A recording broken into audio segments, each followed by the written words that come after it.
It's a beautiful Wednesday night for baseball here from Dorn Park, and it's time for an East versus West showdown between the Bourne Braves and the Orleans Firebirds. It's the final regular season meeting of the season between these two. Welcome to the Bourne Braves Broadcast Network alongside Cam Manna. I'm Matt Scalzo, happy to be with you here tonight. And Cam, as I said, final regular season meeting between these two, and we'll take a look back at Bourne's last game played at Lowell Park against Cotuit. It looked like a football game. A 14-3 win for the Braves, snapped that losing skid and really got them back on track. Yeah, something was in the air once again at Lowell Park for the Bravos bats. They came out hot and they stayed hot from the beginning. They used that long ball, which we have not seen as much from them. Sam Peterson and Garrett Michelle going back-to-back for the Bravos. And, you know, overall, Matt mentioned a football game. Bourne scored, their 2 touchdowns almost within the first 3 innings. And we saw Bryce Evelyn pitch even, throwing 90 miles per hour. We had some comparisons to him to some major leaguers that we'll get to maybe on the broadcast. But Bourne came out hot. They stayed hot. And it was a very dominant win after a 3-game losing streak to be the top team Kettleers. And one of those 3 losses came against Orleans at Eldridge Park. They're looking to reverse that fate here tonight at Dorn Park. And Cam, on the mound will be Bryce Cunningham, someone that any Braves fan is going to be super confident having on the mound. An all-star bid for him as well, the second time in his time with the Braves. And we brought it up during the pregame show. Wednesday is bump day for Cunningham. 20 strikeouts right now to only 5 walks overall. Hard-throwing righty, and he was very good in his last start against Chatham. Went 6 innings, allowed 3 runs, but they all came in the 6th, and he didn't walk anyone before that. Had 7 strikeouts as well. So when Cunningham's on the mound, it gives this team confidence. He throws with confidence on the mound, and to have this guy as a returner as well, understands how big these games become late into July, and understands the magnitude of this game today, the way the West Division right now is shaping out. Huge game on tap here. Orleans sneaking up on YD for the top spot in the West. In the East, and Bourne looking to stay hot in the West with Hyannis now in second place. Cam and I will be back on the call, but before that, we'll hand things off to Ali Navarrete and Mojo Hill with Before the Bravos right here on the Bourne Braves Broadcast Network.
Welcome on into another edition of Before the Bravos. I'm Allie alongside Mojo as always. And Mojo, it's been a while since we've done this here at Dorn Park. I think a week or so?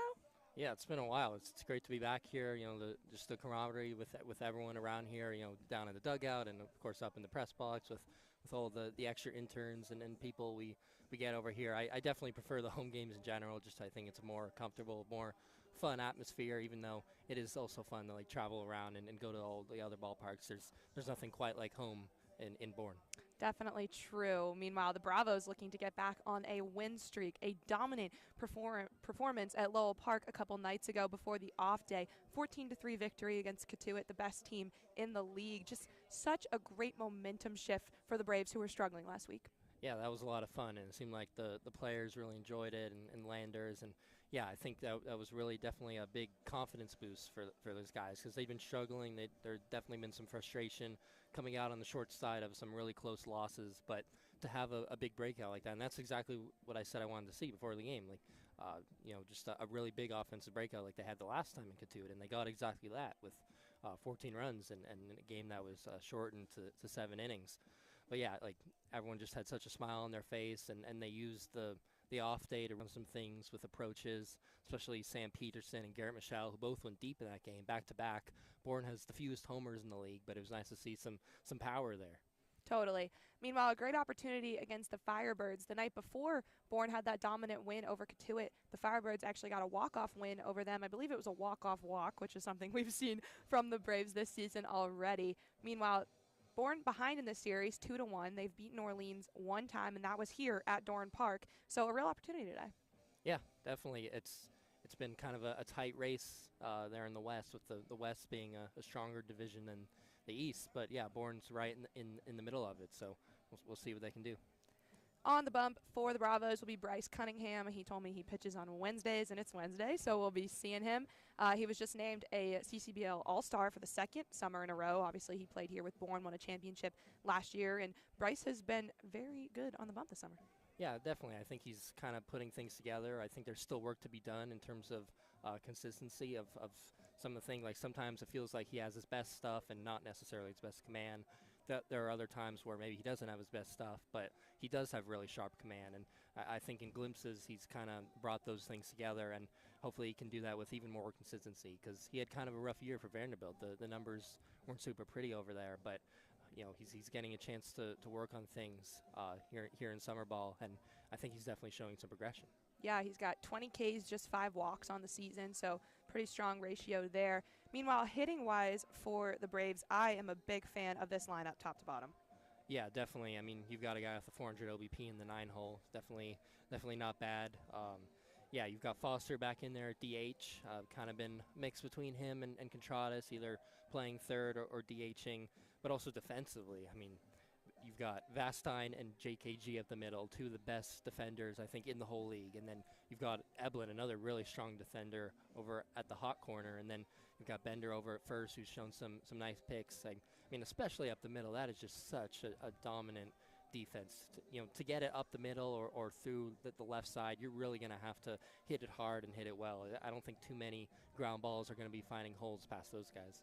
No, definitely not. This infield has been stellar all season long for the Braves, coming up clutch with some defensive plays and moments when the pitchers really need it. And so I think if I'm Bryce Cunningham, I'm feeling really good about the defense that's behind me today. Yeah, definitely. And you've also got Sam Peterson farther up the middle in center field, and he just had a really good game at the plate. I was really happy to see him hit a home run, because he'd only had one extra base hit so far this summer, and he even took it the opposite way, took a slider and just mashed it 392 feet over the right center field wall. So yeah, that was super impressive to see from him. He had a bit of power at Iowa this year with 11 bombs, OPS over 1,000, and he's impressed a lot with his on-base ability and his speed. He loves to run.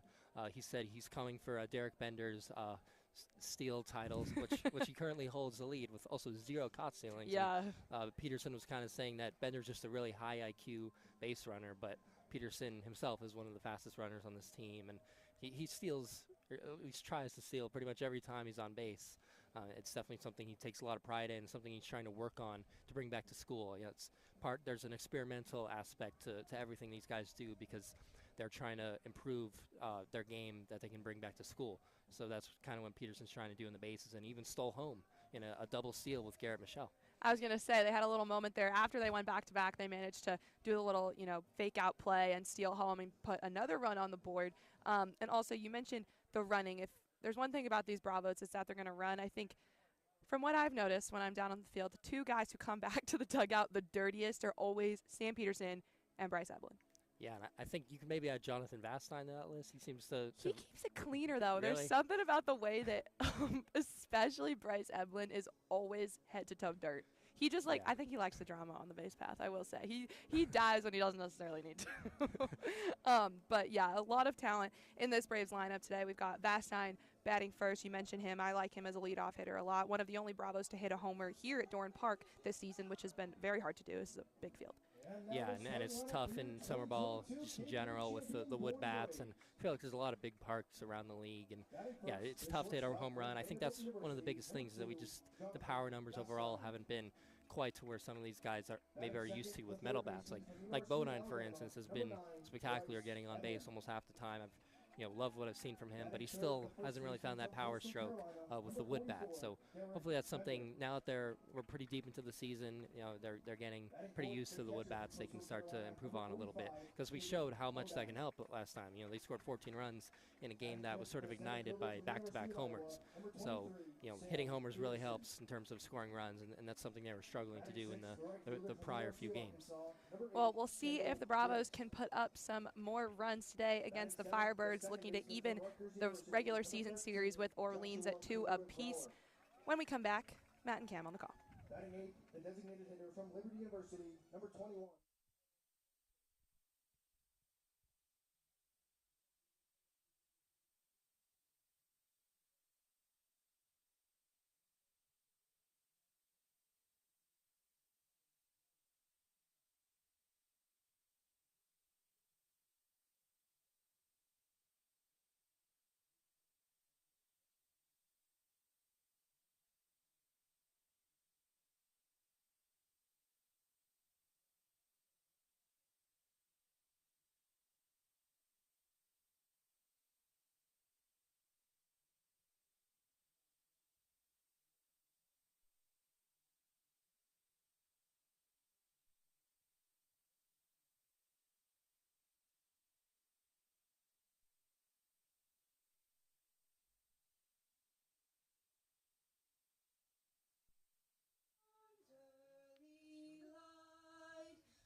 So proudly we hailed at the twilight's last gleaming, whose broad stripes and bright stars through the perilous fight o'er the ramparts we watched were so gallantly streaming, and the rockets' red glare, the bombs bursting in air, gave proof through the night that our flag was still there.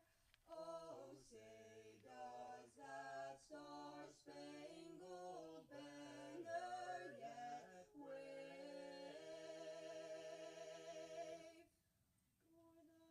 o'er the land of the free and the home of the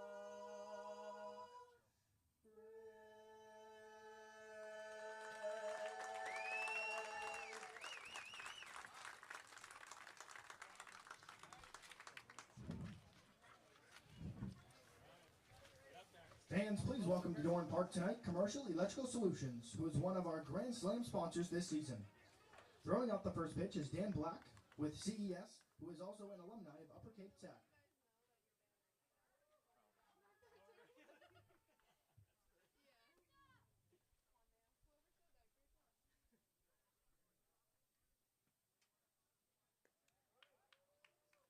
Thanks to Dan and Mark and the team of Commercial Electrical Solutions for the support of the Braves. Back at Dorn Park and ready to get underway here between the Bravos and the Firebirds. Matt Scalzo, Cam Manna, happy to be with you here on this beautiful and cool Wednesday night from Dorn Park.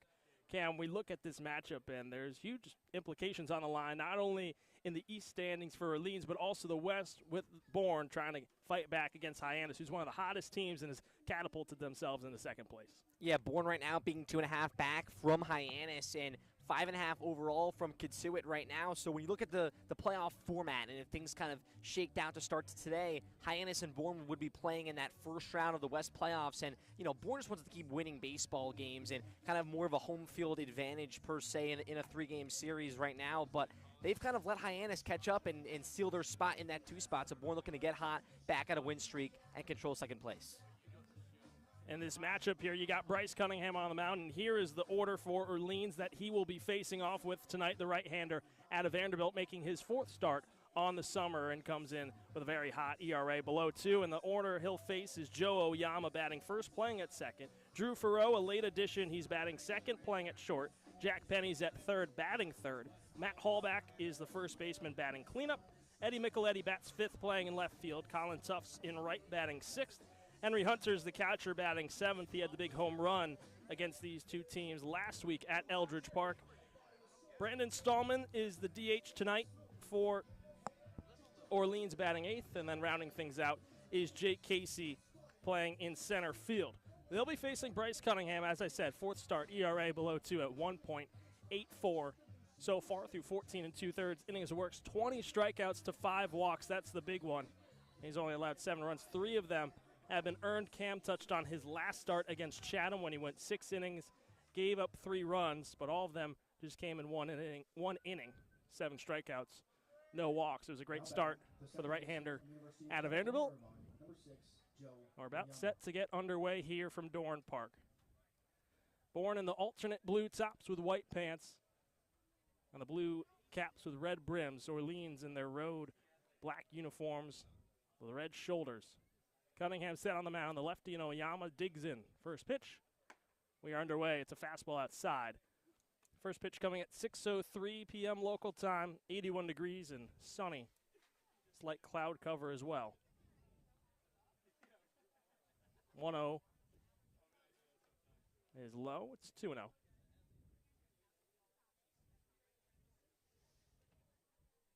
Oyama at a UC Irvine, 348 average. 2-0 fastball outside, 3-0.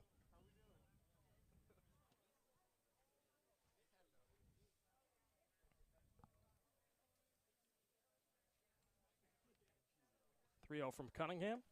Finds the zone with a fastball down the chutes, 3-1.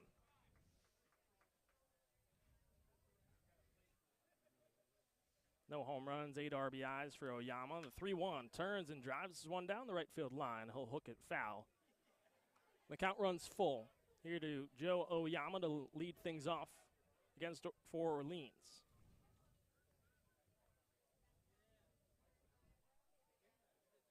The 3-2. Oyama pops it up. Third base side into foul ground. Ranging over is Eblin towards the fence, and he's over there to make the catch for the first out. Cunningham battles back from a 3-0 hole. Gets Oyama to pop out, and there's one away. Here on the top of the first, we'll take a look at the Bourne defensive alignment.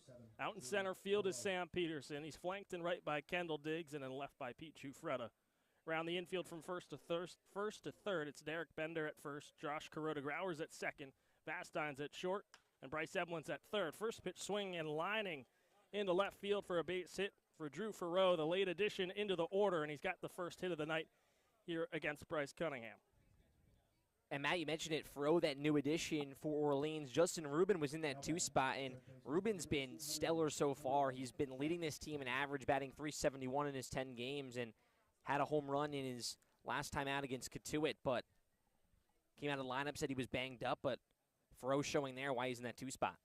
.250 average, as you saw there for Farreau this season. First pitch off speed, catches the outside corner to Jack Penny, the third baseman out of Notre Dame.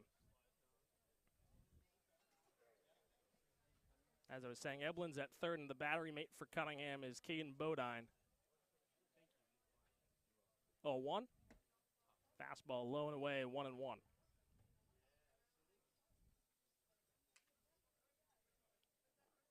Another lefty here in Penny. .275 average, is an all-star this season for Orleans. 2 home runs, 12 ribbies. 1-1. Swing and a miss on the off-speed. It's 1-2. And the great thing about Cunningham, too, you know, even in that first batter to Oyama, he was down in the count. He doesn't try to waste a lot of time. He attacks hitters, and he commands his pitches very well. Throw over to first. Farreau with a head first dive back safely. Count stays where it is. 4th and final meeting of the season between these two. Orleans took both meetings at Eldridge Park. Bourne has taken the lone meeting here at Dorn. 1-2, chop foul. Will go again between Penny and Cunningham.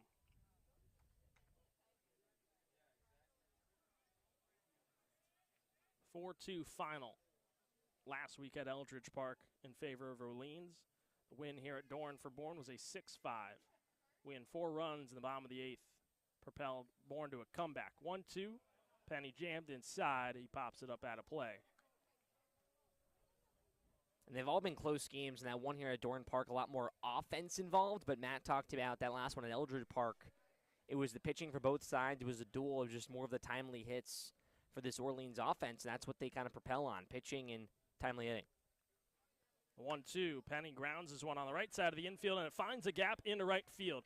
Farreau turns around second on his way to third. The relay throw in is cut off by Vastine. And back-to-back base hits for Orleans as runners on the corners with just one away in the top of the first. And Farreau getting to third base there on the hit from Penny. A nice ground ball to the right side, but he hesitated just a tiny bit coming off the bag at second, but was still in there safely at third. And Orleans, too, a lot of their offense lately for them has been getting off to big leads and trying to stay in front. But at times they've shown they've been able to come back. They trailed Cotuit 5-0 in just 2 games ago for them, the game before their victory against Brewster, and then came back in the late innings. So they've shown that they can win from all capacities, and right now their lineup as a whole is seeing the ball well.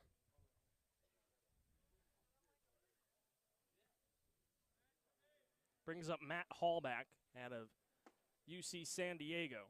Takes the first pitch strike on the bottom part of the zone of the off speed. It's 0-1. Hallback with a .279 average, a home run, and 4 RBIs. Hasn't been with the team long here with Orleans. Tall righty. The 0-1. It's another off speed. This is blown away. 1-1.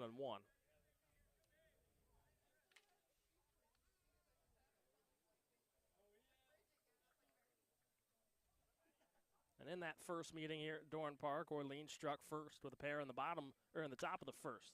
1-1, ground ball to Kuroda Grauer at second, flips to Vastine for one, fires to first, it's in time! Picture perfect 4-6-3 double play for the Bravos in the top of the first. Orleans strands a pair, and Cunningham gets out of trouble as we head to the bottom of the first here in the Bourne Braves Broadcast Network.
Back at Dorn Park, and we'll get our first looks at the Bourne Braves bats that will be facing Ivan Romero out of UC San Diego, making his second start, third appearance overall. He's gone 5 2/3 with a 4.76 ERA so far this season. Opponents batting just 105 against the right-hander. They'll face Jonathan Vastine to begin things here at Dorn, and his first pitch is a fastball low and inside to the lefty out of Vanderbilt. Comes in with a .343 average so far, an all-star bid for Vastine. 1-0. Vastine clips it foul, third base side, and it's 1-1. Romero coming off a July 13th appearance at Harwich where he went 4 innings, didn't allow a hit. Walked 2, struck out 1. There is Vastine. 1 home run, 14 RBIs for him. He comes up empty on the fastball, and it's 1-2.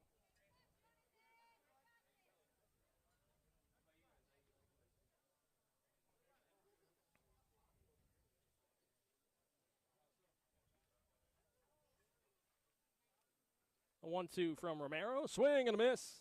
Vastine down on strikes from the high fastball, and there's one away in the top of the first.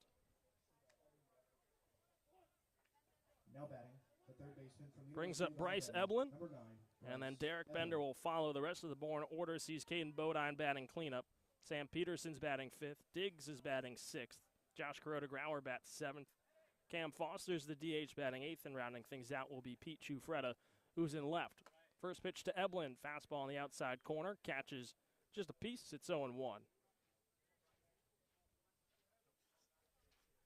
Eblin, another all-star for Bourne. He's a reserve. Comes in with a .265 average.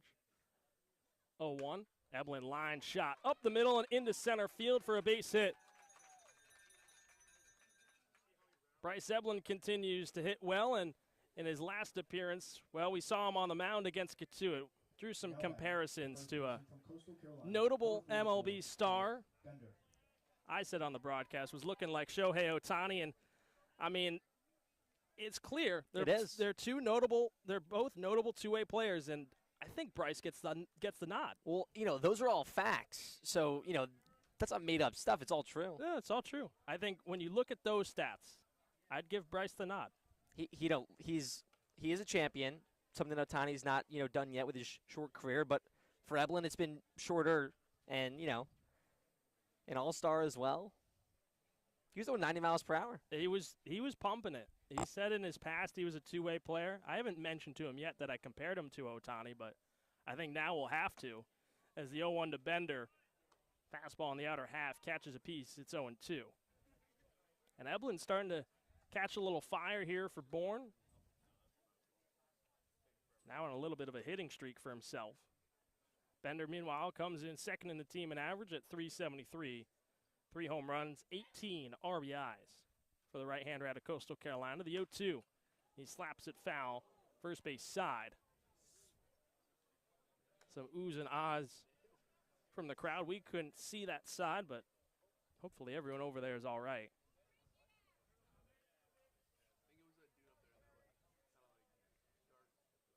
Bender, another all-star for Bourne. 4 straight all-stars in their lineup as the 0-2 zips upstairs, snagged by Hunter. Count moves to 1-2. Eblin holds at first. He's 3 for 6 with stolen bases so far this season.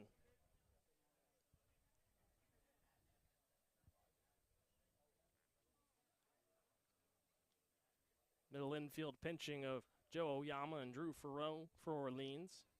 The 1-2. Bender takes high and outside. He's even the count to 2-2. And something for Bourne in their stolen bases, and kind of, when you look at Bryce Eblin, guys like Sam Peterson, their problem against Orleans was not being safely and timely and making smart decisions on the base paths. They want to be more aggressive, but in a smart manner tonight. Eblin takes the lead. The 2-2. Bender slices it, and it's right at the first baseman. The haulback. He makes the catch, spins back, and tags on first for an inning-ending double play. Eblin reaches on the single, but it's a not so traditional 1-2-3 inning for Ivan Romero as we head to the second. No score through 1 between Bourne and Orleans.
Welcome back to the Born Braves Broadcast Network. Matt Scalzo, Cam Manna.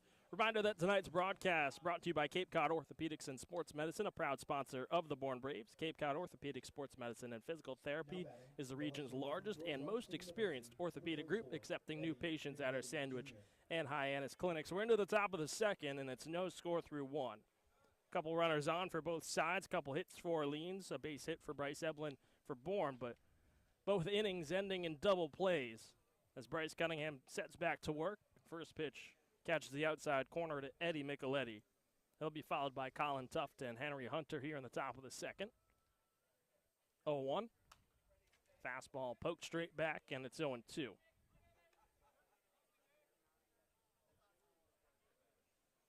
Micheletti comes in with a .244 average, couple home runs, 10 RBIs. For the left-hander out of George Washington, 0-2 fastball. Just missing inside. And it's 1-2. A 1-2. Fastball low and away. 2-2. And he's been a guy, too, that's been on this roster for a long time since the beginning. Really, in this five-hole has been the spot for Micheletti. The 2-2 breaking ball, chopped first base side, gloved by Bender. He'll take it to the bag himself for the first out here in the top of the second. And you love just the confidence and the demeanor of Bryce Cunningham on the mound. Just not shying away from the strike zone, working his pitches, his off speed. He's not missing his spots. When Bodine sets up outside as he did right there, that's kind of where Cunningham wanted to go. And then, obviously was inside as well. And that hard fastball, too, was peaked to line in different parts of the zone. So really just mixing up the eye level of the hitters. Brings up Colin Tuft. First pitch to him is a fastball. Just zips outside. That's 1-0. Tuft out of Virginia comes in with a 190 average. Has an RBI so far. Still a young season for him with Orleans. The 1-0 breaking ball on the outside corner, 1-1.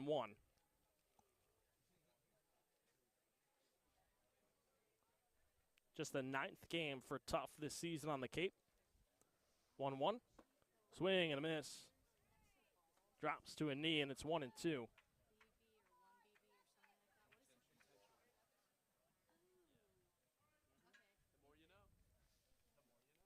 There's a look at Tuft's stats so far. The 1-2, swing and a miss. Cunningham's got his first punch out of the night, and there's 2 away here in the second.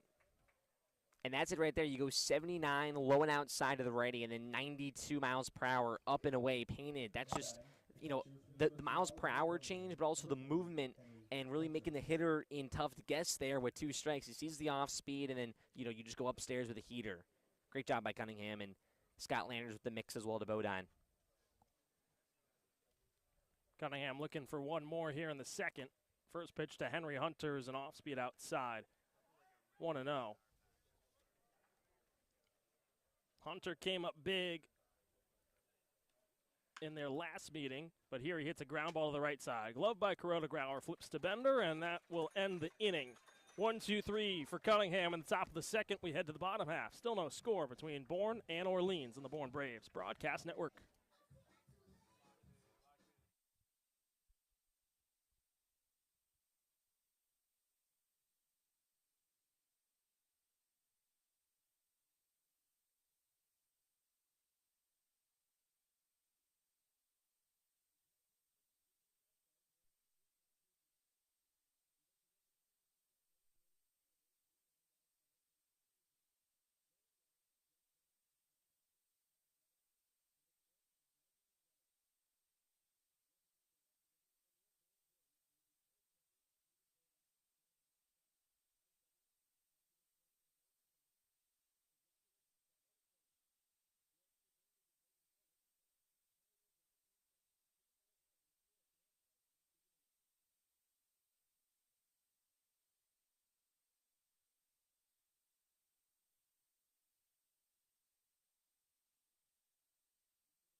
Welcome back to Dorn Park. Reminder that tonight's broadcast brought to you by Marty Chevrolet, your dealer for the people, proudly supports the Bourne Braves baseball team.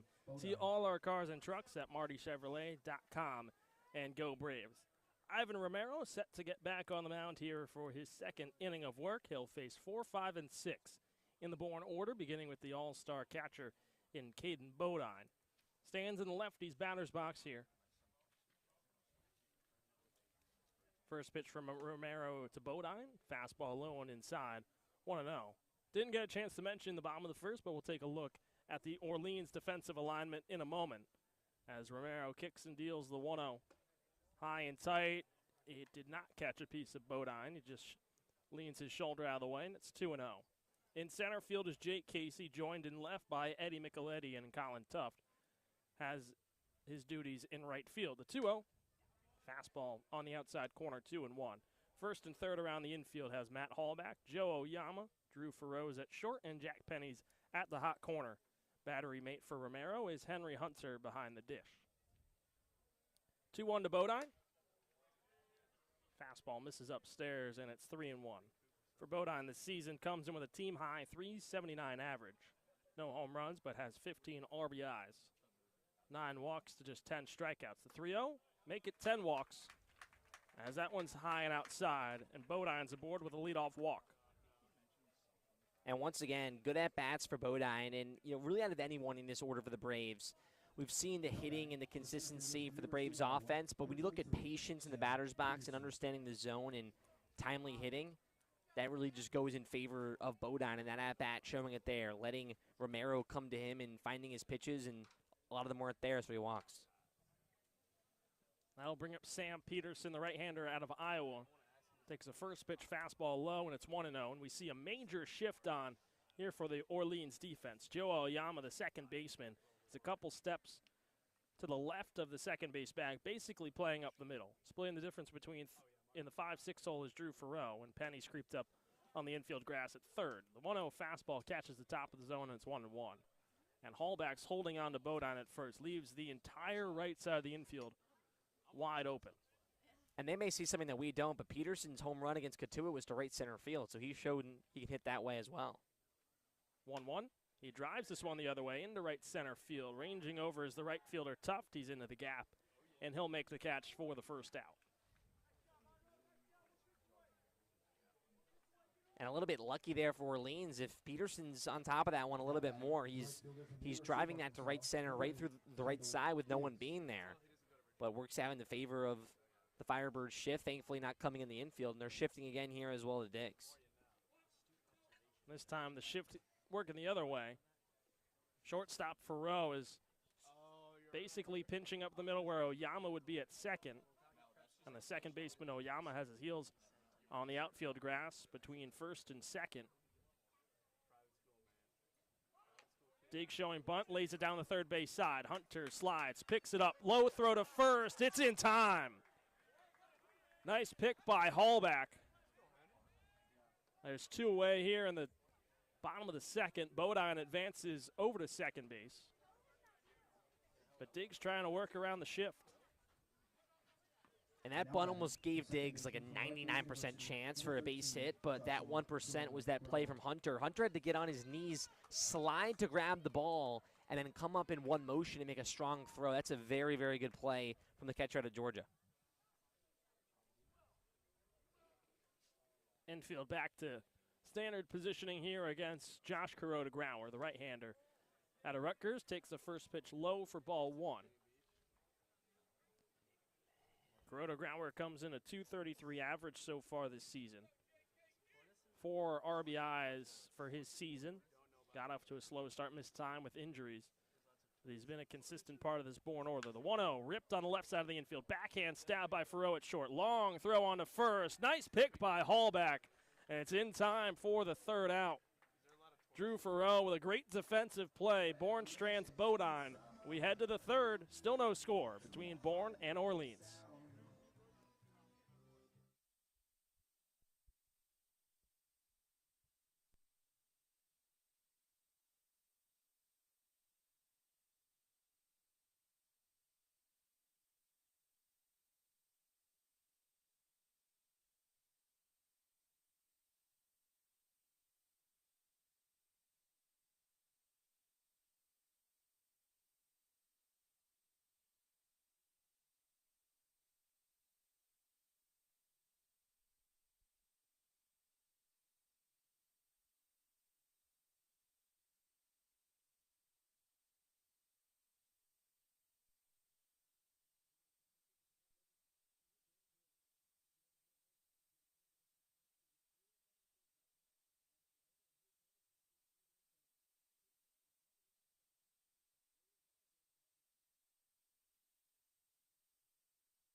Commercial Electrical Solutions. Bryce Cunningham back on the mound here for Bourne as we enter into the top of the third inning. Matt Scalzo, Cam Manna, happy to be with you here. Reminder that tonight's broadcast brought to you by Convention Data Services, or CDS, a technology company based in Bourne and proud supporter of Cape Cod baseball. Since 1986, CDS has been delivering customized solutions to the global trade show industry. Keep up with CDS on their website at cdsreg.com and follow them on Facebook and LinkedIn. 8, 9, and 1 due up for Orleans here in the top of the third inning. It's scoreless so far. Just a total of 3 hits between the two teams, all of which came in the first inning. Bodine was stranded at second in the bottom of the second for the Bravos. First pitch from Cunningham to Brandon Stallman, the DH out of UNC Charlotte, just in his second appearance on the summer with Orleans. Went 0 for 3 in his first game. He's swinging on the 1-0, and this one's grounded foul, 1-1.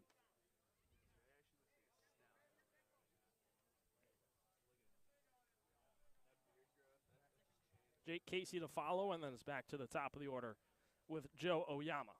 1-1. It's a breaking ball outside, 2-1.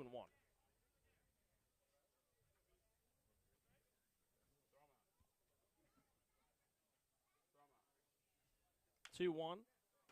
Grounded straight towards the Orleans dugouts, 2-2. And Bryce right now working very quick on the mound. He's changed some pace up, but a lot quicker this inning, back in the bump, ready to go. Here's his 2-2 delivery. This one's ripped right side of the infield, splits the gap between Bender and Kuroda Grauer, finds its way into right field, and Brandon Stallman's got his first hit in Orleans uniform. Great hit there, and really 3 good hits right now for Orleans. When you just look at where that pitch was from Cunningham, a little bit outside on an off speed, and Stallman kind of just throwing his hands and poking that one to right field. The second time we've seen the Firebirds bats do that so far.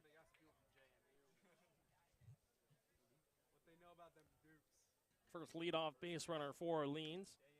Jake Casey swings on the first pitch, and he bounces it off home plate. Count moves to 0-1.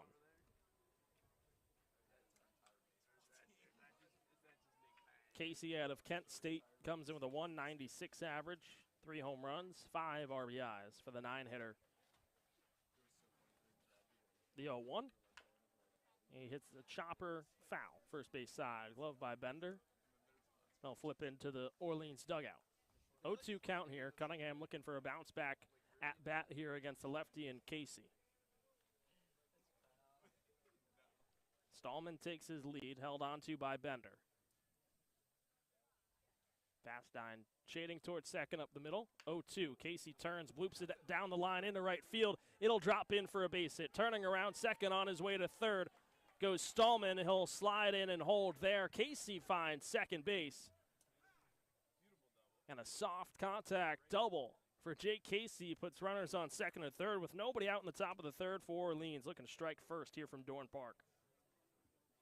And not much you can do there if you're Cunningham. That's a 92-mile-per-hour fastball in the up and inside corner, and just Casey putting a piece on it and got the luck of the draw down the right field line, just blooped it in where nobody could get it. And now perfect for Orleans, second and third top of their order for an RBI chance. Oyama looking for RBI number 9, potentially the first run here from Dorn Park. Eblin and Bender will pinch it on the corner infield.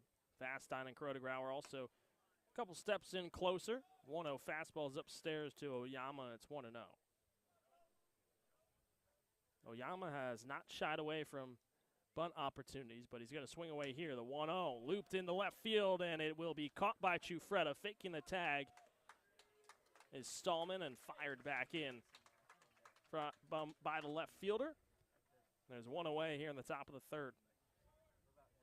And a good read there from P on a line drive. And what Oyama does so well with his swings, he keeps the ball low when he works those low line drives, ground balls. It was a good piece of hitting there, just right at you, Freda. A good read, and just going to keep doing it now for Cunningham because the double play still not intact with second and third. Same defensive alignment as before as Drew Farrow swings on the first pitch, sends it straight back, and it's 0-1. Farrow singled his first time up in the first, made it all the way over to third. Then a 4-6-3 double play turned by Bourne ended the threat. There were runners on the corners for Orleans. The 0-1. Farrell rips this straight to Corona ground where it's second, and he gloves it for a huge second out. And it almost makes sense, Matt, after that bloop double from Casey, now two hard line drives that are outs right at Corona Grauer and Giuffreda teammates at Rutgers, and that's kind of what baseball is sometimes. You get those bloop singles and then two line outs right at the players on the defensive side for Bourne. Brings up Jack Penny, takes the first pitch low, gets past Bodine. Here comes Stallman, and he will score, slides in safely. Orleans strikes first on the wild pitch from Cunningham, and it's 1-0 Firebirds in the top of the third. Yeah, tough one there. It looked like Bodine's fastball just a little bit too low, one that Bodine wants to grab from the Cunningham fastball, and just tough rolling by him there. Bourne really wants that one back. Moving over to third goes Casey. Cunningham looking to bounce back here. 1-0 count.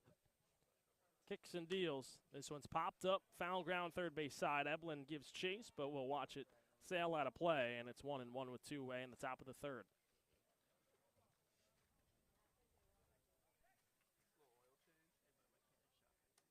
It was Bourne that struck first last week at Eldridge before Orleans battled back.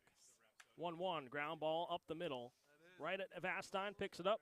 Sidearm throw to first in time for the third out. Orleans gets one as the ball gets past Bodine, but still close one here from Dorn Park. Just 1-0 Orleans as we head to the bottom of the third on the Bourne Braves Broadcast Network.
Welcome back to Dorn Park. Tonight's broadcast brought to you by Commercial Electrical Solutions, Cape Cod's most valued and professional electrical subcontractor, who has been providing exceptional services to both commercial and residential customers for over 10 years. Do you have an electrical problem?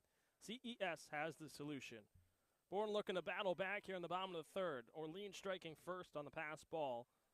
Allows Brandon Stallman to score, and it's 1-0 Firebirds as Foster turns and drives this one deep to left center field. That'll drop into the gap for a base hit. He turns on the jet, sends into second. And Cam Foster with a hot start here in the bottom of the third gives Bourne their second hit and second leadoff base runner here.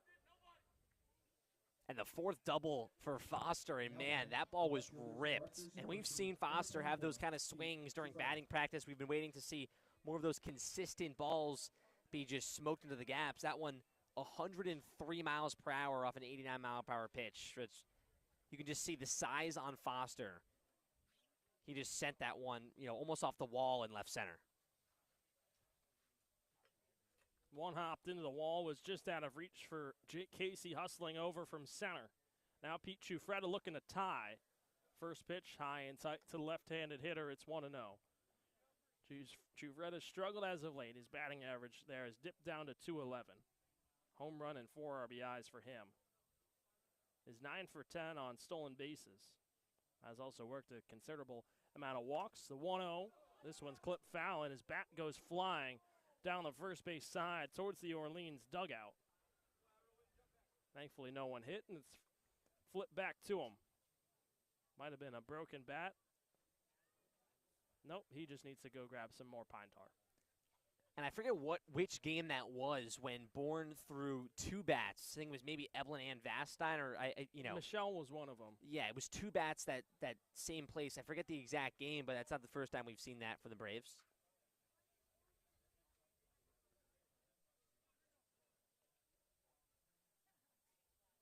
So Chufreda settles back in. Got some more grip with the pine tar here. 1-1 count. Foster off second base. Shift is on for Chufreda. 1-1. Cuts and misses. On the off speed, it's 1-2. We see Furrow playing up the middle. And Oyama splitting the difference between first and second. Penny, the lone man on the left side of the infield, about 5 steps off the third base line. 1-2. Swing and a miss. Chufreda down on strikes. Romero's got his second punch out, and there's one away in the bottom of the third. Now batting, the shortstop. That's a great pitch there from Romero, going off speed and understood that Chufreda was out in front of that pitch and just stayed with it. Back to the top of the order with Jonathan Vastine. He struck out swinging against Romero his first time up to begin the bottom of the first, but he's looking for a much different story this time around against the right-hander. First pitch swinging, and he comes up empty on the fastball. It's 0-1. Foster still off second. No shift on here against Vastine.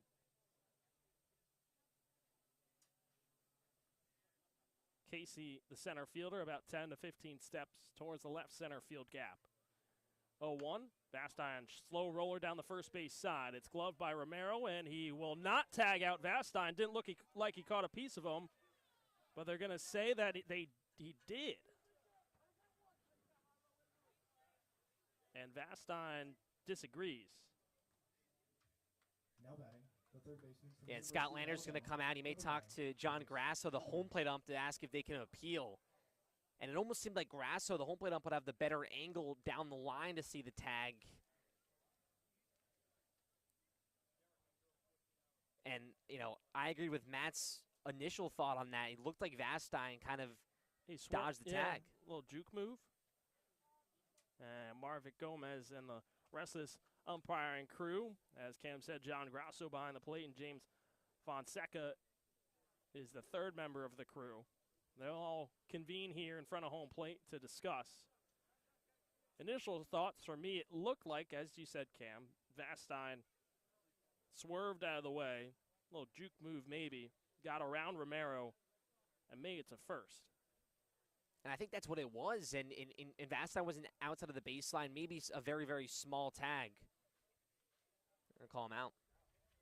Hard to overturn that kind of call. Vastine goes back to the dugout smiling. Probably with a little bit of disagreement, but at the very least, Vastine, man, I am all over the place here with names. Foster moves over to third, and Eblin digs in looking to tie. First pitch swing, and he pops it up out of play. Well, at least he moved Foster 90 feet away now, but now it's just those 2 outs. Tough turn of events. 0-1. Eblin turns. This one shot out into right center field. It'll drop in. Foster comes in to score. Bryce Eblin, 2 out, RBI single. We're tied at 1 here in the bottom of the third. Eblin picks up his 13th RBI of the season, and he's 2 for 2 so far. Number 44, Derek Bender. Very similar swing from Eblin in his first at-bat. That one more inside and more towards right center, but a great piece of hitting from Eblin, showing once again that he loves to attack early on in the count there and not moving from his approach. Brings up Derek Bender. First pitch fastball is outside, 1-0. So Eblin leads off first base. Well, stands on first base currently, getting his sign from third base coach John Topoleski. Lucas Olson's over at first. Joe Oyama, the second baseman, pinching in. Eblin's going for second here. The throw over to Oyama is not in time. Eblin with the evasiveness, able to work around the tag, dives in safely with a stolen base. And Eblin always so aggressive on the base paths. Not the first time we've seen him do that, where he's just stealing when the pitcher is still in his stretch, not even in his motion, and that time working out in favor for Eblin. 4th stolen base on his summer. 1-0 fastball, high and outside. 2-0 count to Derek Bender. Eblin now in scoring position here. Yeah, but they made it. Tied the game with an RBI single, drove in Cam Foster. Led off this inning with a double to the left center field gap. Eblin dancing around, Romero looking over. 2-0 to Bender. Checks his swing. This one's low, and it's 3-0.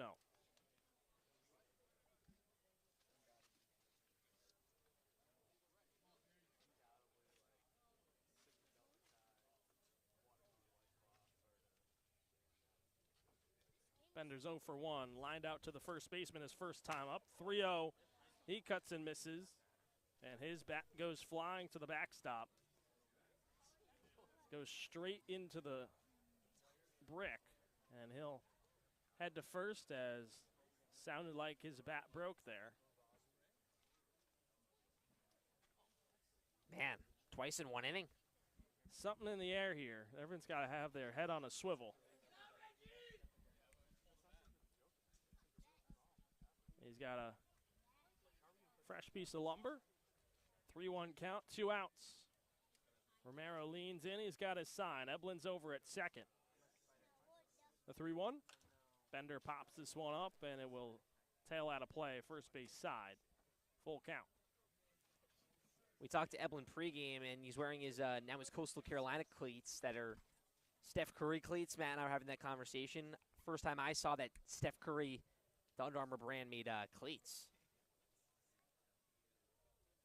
We haven't seen them rock them too often here at Dorn, but given a shot tonight, the 3-2 fights it off. We'll go again, another full count.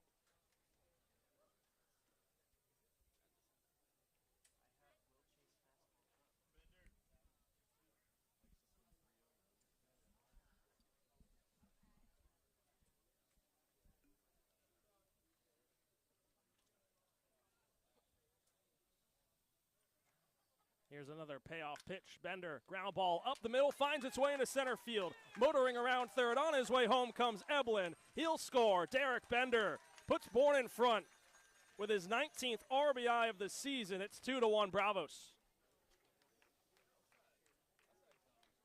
Great piece of hitting there from Derek Bender. Drives the pitch right back up the middle. He was up 3-0 in the count, went swinging, lost his bat, stayed composed in the box, and continues to rack up those RBI numbers. Nearing that 20 mark on his summer. Caden Bodine swings on the first pitch. Ground ball right to the infield. Glove by Oyama on the hop. He'll fire to first. And it's in time to end the inning, but Bourne, they've battled back, and now they've taken the lead here in the bottom of the third. Derek Bender driving in Eblin, but Eblin drove in Foster to tie it initially. As we head into the fourth inning, we're going to have a special guest joining the third member of our crew, Ali Navarrete, down on the field. But when we come back, Cam Manna will take over on play-by-play, and now we'll head down to Ali Navarrete with the third member of our team and a special guest, third base coach, John Topoleski. Over to you guys. Thanks, guys. Here with third base coach John Topoleski. Coach, this summer I've really noticed there's a lot of chemistry between you, Salty, Ollis, and Skip. What goes into that? It's been about a year and a half in the making. Go over to Lander's house early in the year, just hang out, talk baseball, get to know each other. And last year, after winning it all, you go out, have some drinks after games, and go have dinner. It's been a lot of fun so far. Speaking of winning it all, you know what it takes to get to that championship series and make it happen. What do you think goes into getting you guys there as the regular season starts to come to a close? A lot of it is team chemistry. The coaches have chemistry with each other, but it's also you need to have the players have chemistry together. It's a long summer, so they're going to be with each other a long time, so they got to have some fun somehow, some way, and winning usually helps that a lot. Do you see that chemistry with this team? 100%, 100%. You can, I mean, everyone goes through those lulls, like lose a couple games, but we're back on the horse now, feeling good. Just scored 2, so hopefully keep it going. And you've only been coaching on the Cape for 2 seasons now, but what's your favorite part of it? The weather. I'm from Atlanta, so it's very, very hot. It's been nice putting on a sweatshirt at night and not having to sweat so much. It's been great so far. Awesome. Thank you, Coach. Back to you, Matt and Cam. We thank you so much, Allie. John Topoleski, the third base coach for the Bravos, and assistant coach at Georgia Gwinnett, and hitting the nail there about talking about this Braves team and the chemistry that they've put together. Some early season struggles, a new roster coming together during the halfway point of June, and the team has really turned it on and looking to stay on track here after the 14-3 win against Katuitt, and they showed it there with the Derek Bender go-ahead RBI single. Bryce Eblin 2 hits as well, and Bryce Cunningham looking to work with the cushion back on the mound here in the top of the 4th inning. We're happy everyone could join us here on the Born Braves Broadcast Network alongside Matt Scalzo. I'm Cam Manna with you. Orleans 4-5-6 due up for them. Matt Hallback, Eddie Micheletti, and Colin Tuft. Here's Hallback, the righty first baseman. Cunningham from the windup. First pitch, breaking ball, called strike of the knees.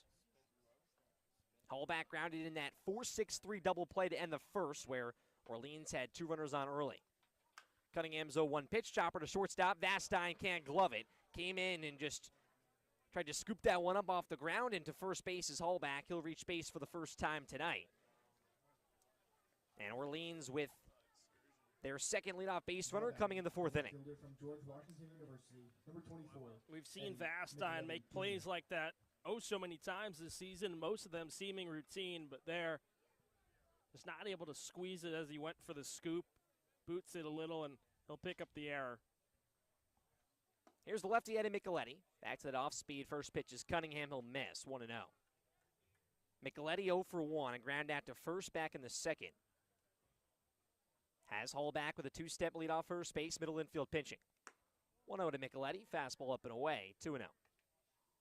And as Matt mentioned, we've seen Vastine make those unbelievable plays at shortstop. That one just one of those plays you're fully coming in, looking for that scoop, couldn't corral it. 2-0 pitch to Micheletti, outside corner on the heater. It will clip, 2-1. Micheletti batting .244, transferring from George Washington to Virginia Tech for this upcoming spring. Cunningham's 2-1, breaking ball popped up third base side in foul territory. Eblin runs over towards the line. He'll come over all the way towards the fence, and he's not going to make the catch. His whole body almost fully coming out of play. Takes a second there. Would have been a nice play from Eblin, who shows so much effort in the field. Already has 2 singles tonight. He's scored. He has an RBI. A little bit of a limp back to third base. Looks like he's okay. We mentioned him early on and what he did against the Kettleers. Yeah, I wouldn't be shocked if he had the wind knocked out of him just a little bit. That height of the fence basically goes straight up to his chest area, and see him walking around a little gingerly. 2-2 count now to Micheletti. Cunningham set. Fires in the pitch. Fastball inside corner, called strike 3. Strikeout number 2 for Bryce Cunningham. There's one away here in the top of the 4th. And for Eblin there on that play, almost reminded me of what Derek Jeter did earlier on in his career, but he had that lower fence to kind of just run into the stands. And as Matt mentioned, that wall there kind of towards the belt halfway up on the body of Eblin. Here's the right fielder, Colin Tuft. He's 0 for 1. He has struck out to Cunningham once. First pitch to the righty, fastball outside, count 1-0. Tuft batting 190. Plays baseball at Virginia, his 9th game here on his summer for the Firebirds. Hallback off first base, a 2-step lead. Bender holds him on. 1 ball, no strikes. Cunningham's pitch fouled back off the glove of Bodine. Count even at once. It's been an evenly matched one so far, very similar to the other 3 meetings between Orleans and Bourne. It was a 4-2 win last time out at Orleans. That game coming on the 14th of July. Cunningham, glove at the belt, a long look in. Fires in the 1-1. Could be two. Vastine picks it up at short. Flips to JKG at second for one. Fires onto first. The stretch from Bender. It's in time. A silky smooth 6-4-3 to end the top of the fourth inning. Vastine, JKG, Bender. And we keep it where it is. Bourne in front 2-1. We head to the bottom of the fourth here from Dorn Park on the Bourne Braves Broadcast Network.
Bottom four here from Dorn Park. The Braves with a 2-1 lead over the Firebirds.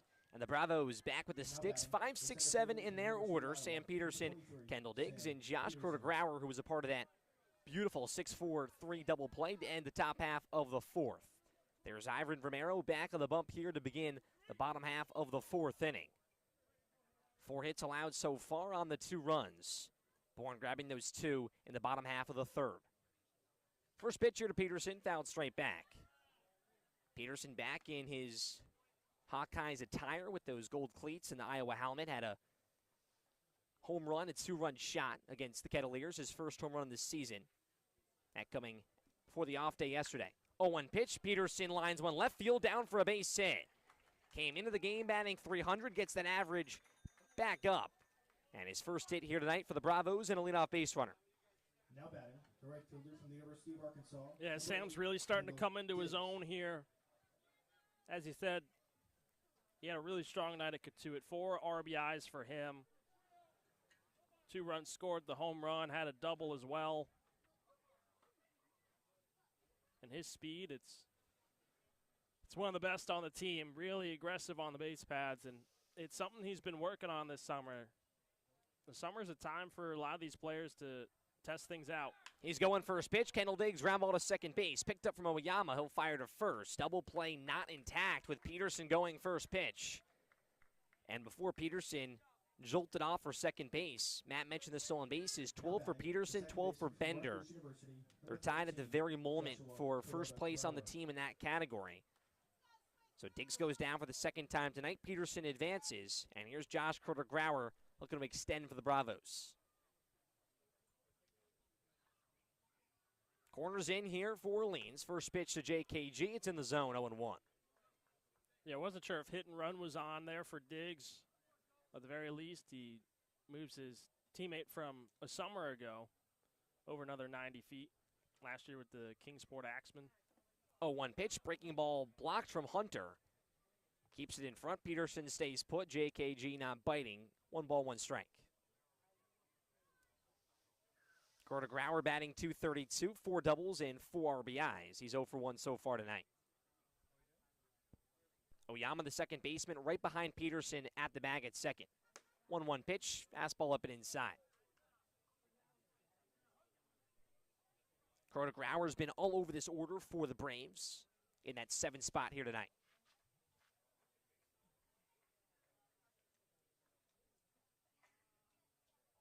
Big spot here for JKG. 2-1 pitch. Liner to right field. Coming in is Tuft. He'll leap. He made the catch.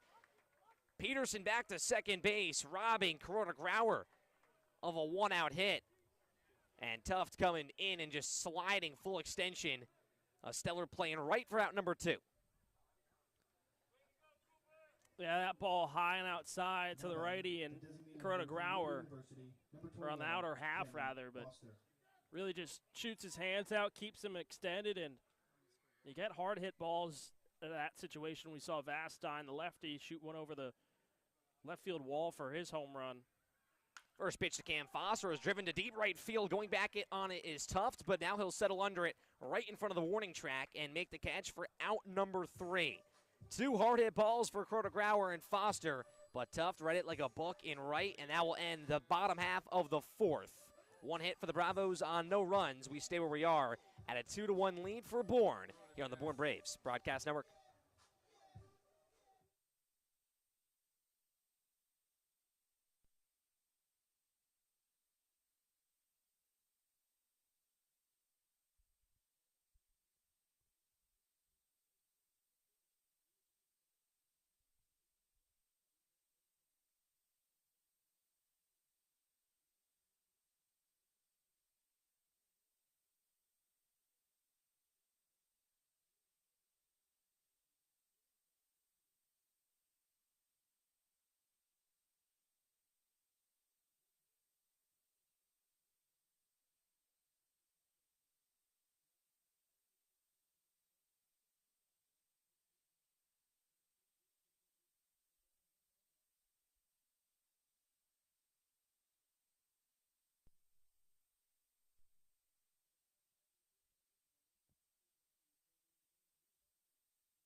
The vibes are high for the Bravos, joking around in the dugout as we head to the top of the 5th inning here from Dorn Park.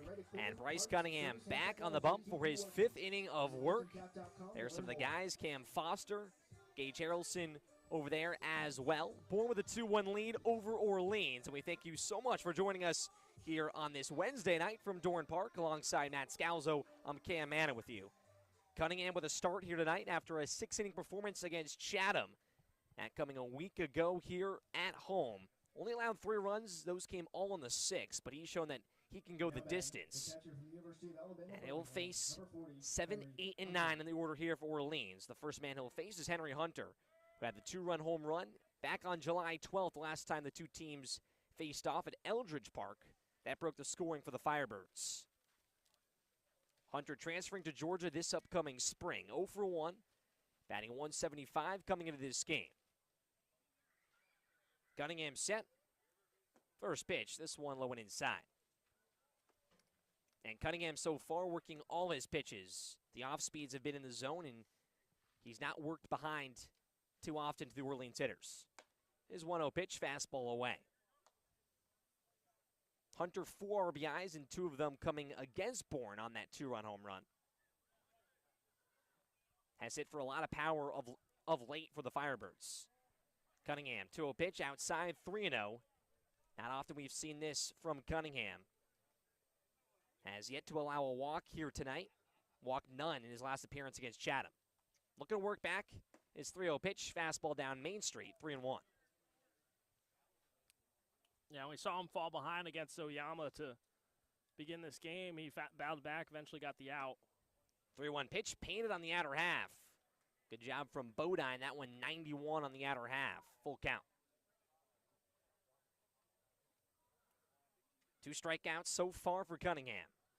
Has 20 on his summer coming into this one. Make it 22 on the day. Looking for 23. 3-2. Popped up high in the air in the infield. JKJ at second. Takes a few steps back. Vastine at short as well. He'll shade over towards right center for out number 1.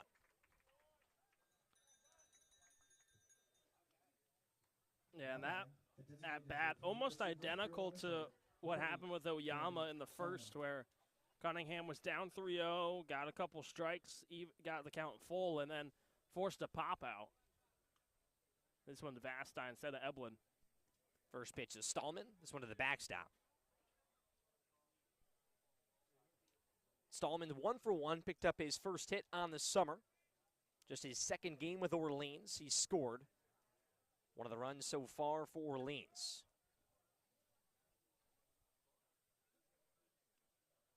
Here's Cunningham's 1-0 pitch. This one, line, first base side, down the right field line for a base hit. Diggs cuts it off. A big turn at first for Stallman. He'll stay put. Sliding his cleats just a little bit, almost losing his balance at the first base bag for a 1-out single. He's 2 for 2. Yeah, Stallman's starting to figure it out here. Just his first game 4 days ago against the Gatemen at Wareham went 0 for 3 in a 5-4 loss for Orleans. Brings it to the center fielder, Jake Casey. A lot of lefties in this order for Orleans. First pitch, foul tipped into the glove of Bodine. Casey had a double. That was an RBI that scored Stallman in the third inning. He has 6 RBIs now in his season. He's played a lot of baseball, 21 games, just his 15th start overall. Cunningham sets once again. Here's the 0-1 pitch. Wave and a miss. Out in front was Casey, 0-2. Lights come fully on here at Dorn Park. It was 81 and sunny at first pitch. A beautiful night for baseball. The Bravos back at home after the 14-3 win against Catuit on Monday. Cunningham, the look in.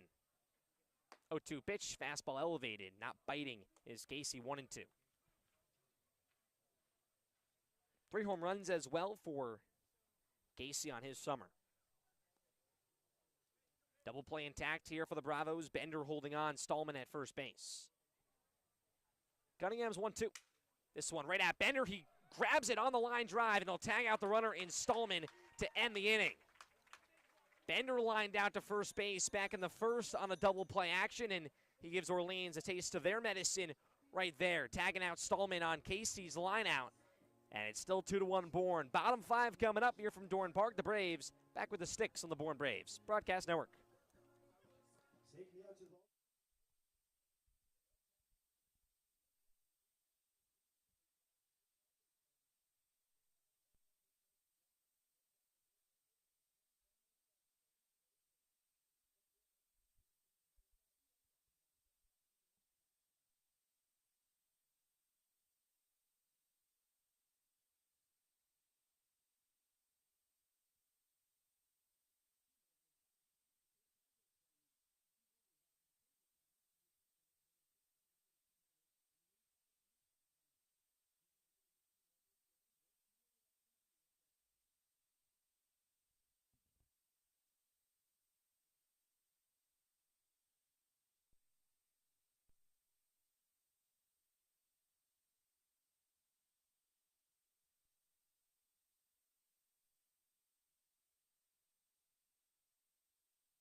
We head to the bottom of the 5th here from Dorn Park, and Orleans, a new arm on the bump for them. Ivan Romero, his night comes to an end, and then it's the left-hander Connor Eaton, who just pitched against the Bravos back on July 12th in the close one from Eldridge Park. Orleans took that one 4-2.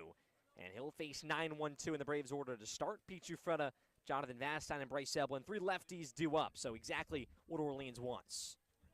First pitch of the lefty Giuffreda, fastball outside, count 1-0.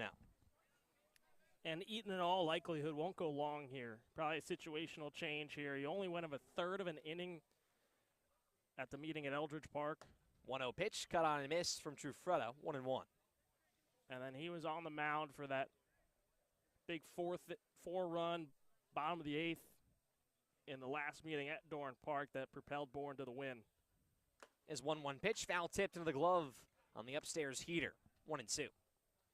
And Orleans with that shift on here to the lefty in Giuffreda. The third baseman in Penny, the only man on the left side of the infield. And 3 defenders in Faro, Oyama, and Hallback, all on the right side. From the windup is Eaton.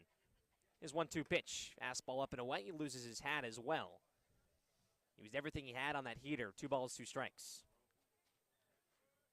Giuffreda 0 for 1. Went down swinging back in the third. Looking to get back on track. His average has dipped down to 211. Eaton set, highlight kick. 2-2 pitch, wave and a miss. Eaton comes out of the bullpen, his first punch out, and there's 1 away in the bottom of the 5th. Now batting, the shortstop from Vanderbilt University. That's exactly what you want to see Vastine. if you're Orleans and Connor Eaton. You get favorable matchups here for your first 3 batters faced. This isn't as a lefty-heavy lineup as we've seen from Bourne, but still 9-2. First pitch to the lefty. Vastine just going to miss. Low and outside. 9-1-2 like you're seeing in this inning. All lefties, and if you want to give a lefty who's struggled a little bit against Bourne and Eaton some breathing room. 1-0 pitch. Vastine pops it up in the infield, third base side. Penny backpedaling. The shortstop in Faro comes over and makes the catch in foul territory. So as Matt was talking about, so far this matchup working out for Orleans. 2 batters, 2 outs. And here's the last lefty in this 3 in a row, 9-1-2 for Bourne. It's Bryce Eblin. University of Alabama, number 9. Yeah, you want to be able to give your pitchers time to be comfortable on the mound, and when you face 3 lefties, as a lefty pitcher, your eyes light up a little bit, but then it's not until Kendall digs towards later in the lineup that there'll be another. First pitch to Eblin, fastball clips the outside corner, 0-1. And they did it at the perfect time. Gaten Bodine is switch hitter, so he can bat right. And you got what you wanted from Romero, keeps this game close, and the Bourne offense is not awakened yet. But Eblin 2 for 2 has an RBI. The 0-1 to him, fastball bounces to the plate, 1-1. An RBI single for Eblin in the third. He scored as well as a stolen base. All that dirt, as you can see, for the third baseman. 1-1 pitch, Eblin to chopper, first base side, and foul. Quickly 1-2, and Eaton a chance for a 1-2-3 out of the pen. And there's already another pitcher stretching out down the bullpen for Orleans. Connor Eaton wants to keep it where it is right now for Orleans, down by 1.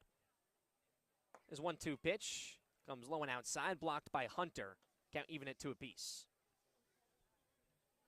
5 hits for both teams, 1 error for the Braves. Did not come to be costly for Vastine. Eaton set, glove at the face from the windup. The 2-2 offering, fastball just fouled back. Right back at us on the deck. We'll do it again. 13 RBIs now for Eblin on 4 stolen bases. We'll play in the All-Star game on July 22nd at White House Field, home of the Harwich Mariners. Eaton. 2-2, wave and a miss. Went back to that upstairs fastball. Eblin climbed the ladder and didn't come home happy. 2 strikeouts for Eaton out of the bullpen. He faces all the lefties, and it works out for Kelly Nicholson and his squad for Orleans. They keep it where it is. 2-1 Bourne. Top 6 coming up here from Dorn Park on the Bourne Braves Broadcast Network.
There's Matthew Toppensee, the new pitcher for the Bravos here in the top of the 6th inning. The 6'5 left-hander out of North Greenville making his second appearance and his last game against Orleans. That was at Eldridge Park back on July 12th. He went 2-2 third innings pitched, 3 hits, 1 earned on 3 strikeouts, and he'll replace Bryce Cunningham. Another stellar start for the right-hander out of Vanderbilt. Went 5 innings, 5 hits, only 1 earned run. He walked no one in back-to-back starts once again for Cunningham. Only 2 strikeouts compared to 7 in his last outing, but gives Bourne a chance here with the 2-1 lead to command it. And they give the ball to the left-hander in Toppensee. He'll face the top of the order of Orleans. It's the lefty Joe Oyama, Drew Farrow, and Jack Penny to follow up for Orleans.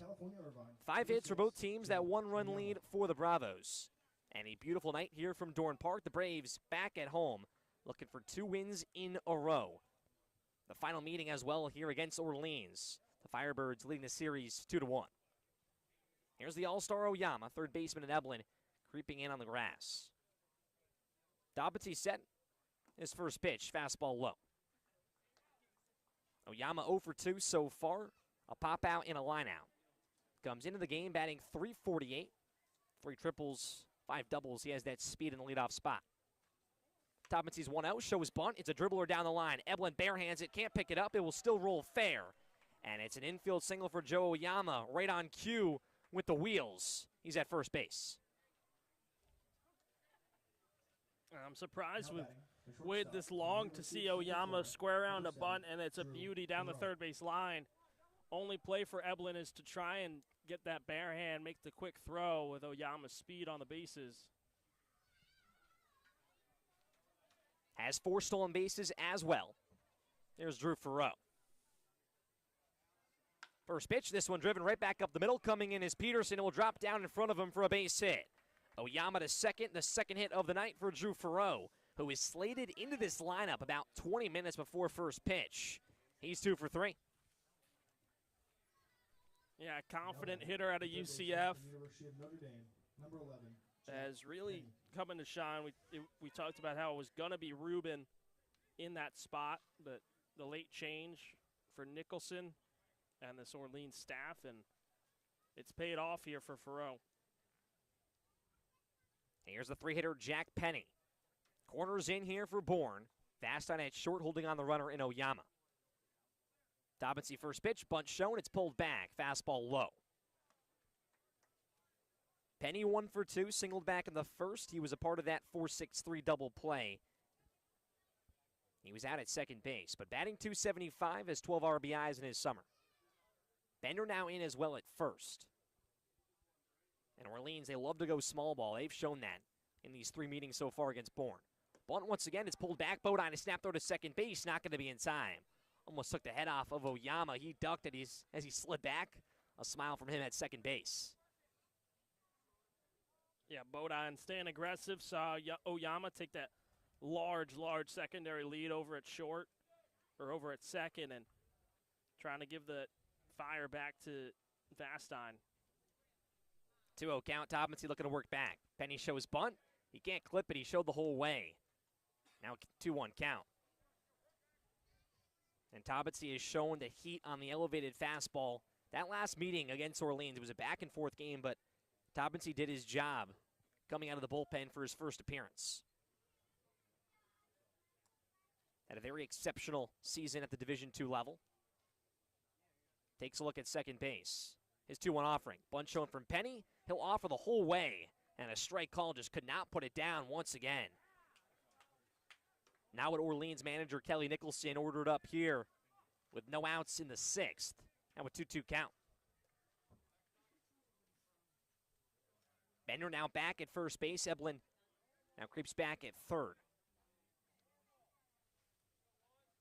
Scott Landers yelling out from the dugout for Bourne normal depth.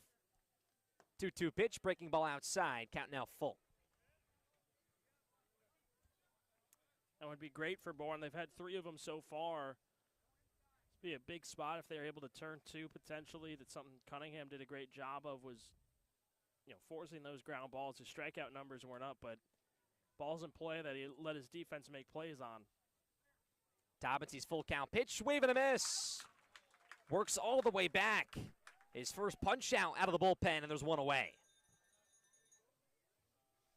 That's a good way to battle back here for Taubensee. Now batting, the first baseman for Was the beaten on the University of bunt. Good California, small San ball Diego, play by number Oyama, 31, and then Farrell with Manna. nice swing. Callback. But here you want to be able to find your way back, and the strikeout for that first out is huge.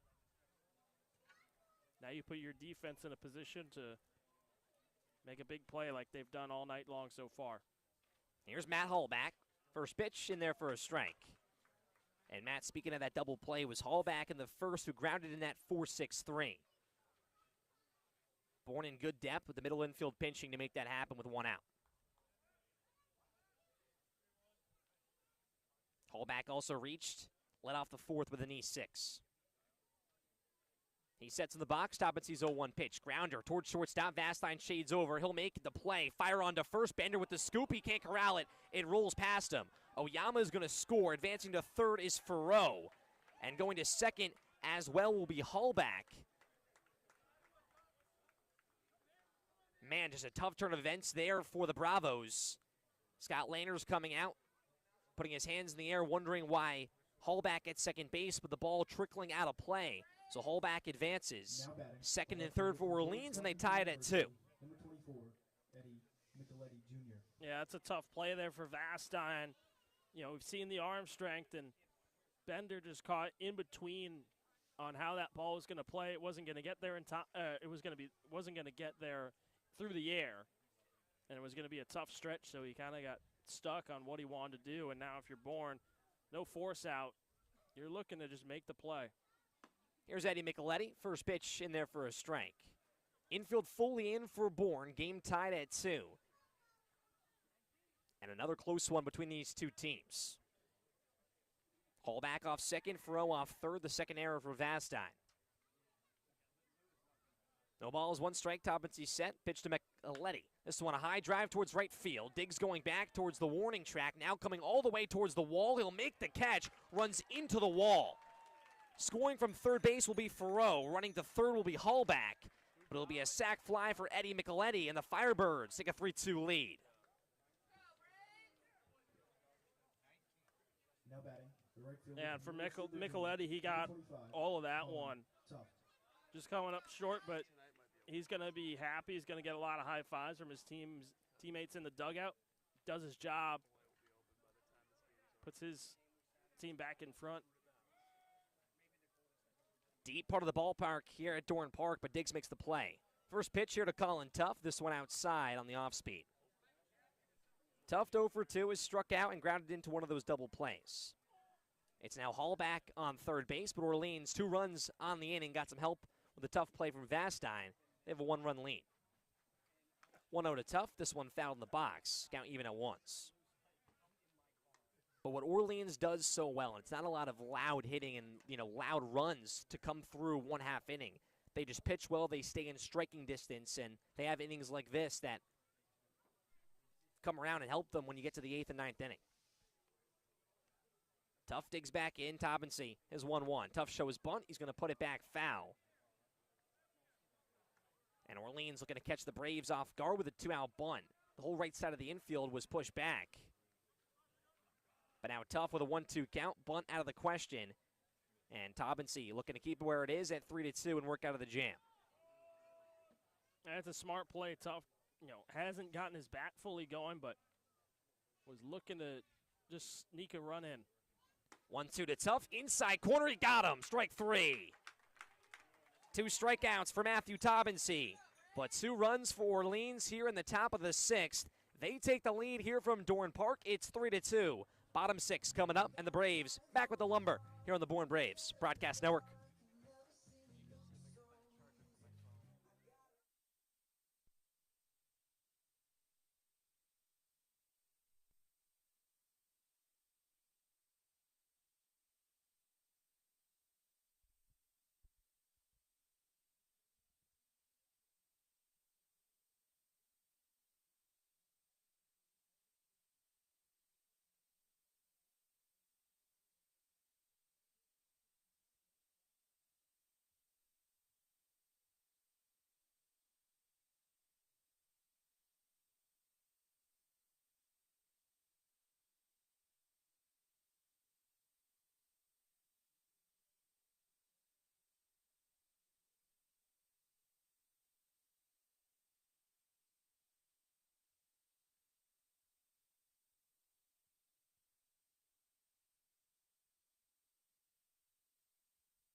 2 runs in the top of the 6th inning gives the Firebirds a 3-2 lead over the Braves as the Bravos come back to the plate and the heart of their order. Derek Bender, Caden Bodine, and Sam Peterson due up to face Connor Eaton in his 2nd inning of work. We talked about it in the 5th. Was Eaton the lefty going to stay in? He faced 3 straight lefties in Trufreda, Vastine, and Eblin. We thought it was a platoon move for Orleans, but they keep him in here, and he'll face the righty Derek Bender. First pitch here to Bender. It's a fastball inside. Called strike. Bender 1 for 2 at an RBI single that gave the Braves the lead in the 3rd. The All-Star digs back in. 0-1 pitch. This one scooped out towards right field and will sail out of play. As Matt and I talked about, Vastine, Eblin, Bender, and Bodine, All-Stars for the Braves. First 4 hitters in their lineup. 0-2 pitch from Ian. Chopper third base side. Picked up on the backhand from Penny. They call it fair. The throw across the diamond. The scoop from Hallback. It's in time. Oh, what a play for the Orleans defense. Penny just keeping that ball fair. Some fans yelling they thought they called it foul. And Scott Lander's going to come out and talk to the home put up and John Grasso. And I have my headphones on, but I almost heard someone yell foul. It was a very close play at the line. Now another tough play for them to overturn. And Grasso is going to talk to his infield. Fonseca and Gomez will come here on the third base side. But if it's a called out, Penny to Hallback, that's a great play on the backhand, getting Bender by a step. Yeah, that's a terrific play by the third baseman. And even better play by Hallback on the other end to just keep your foot on the bag, make that play. Bender's got some speed once he gets going. There's a reason he leads the team in stolen bases or is tied for the lead with Sam Peterson. But I also thought I heard something there. Not sure where it came from, if it was the home plate umpire and Grasso, but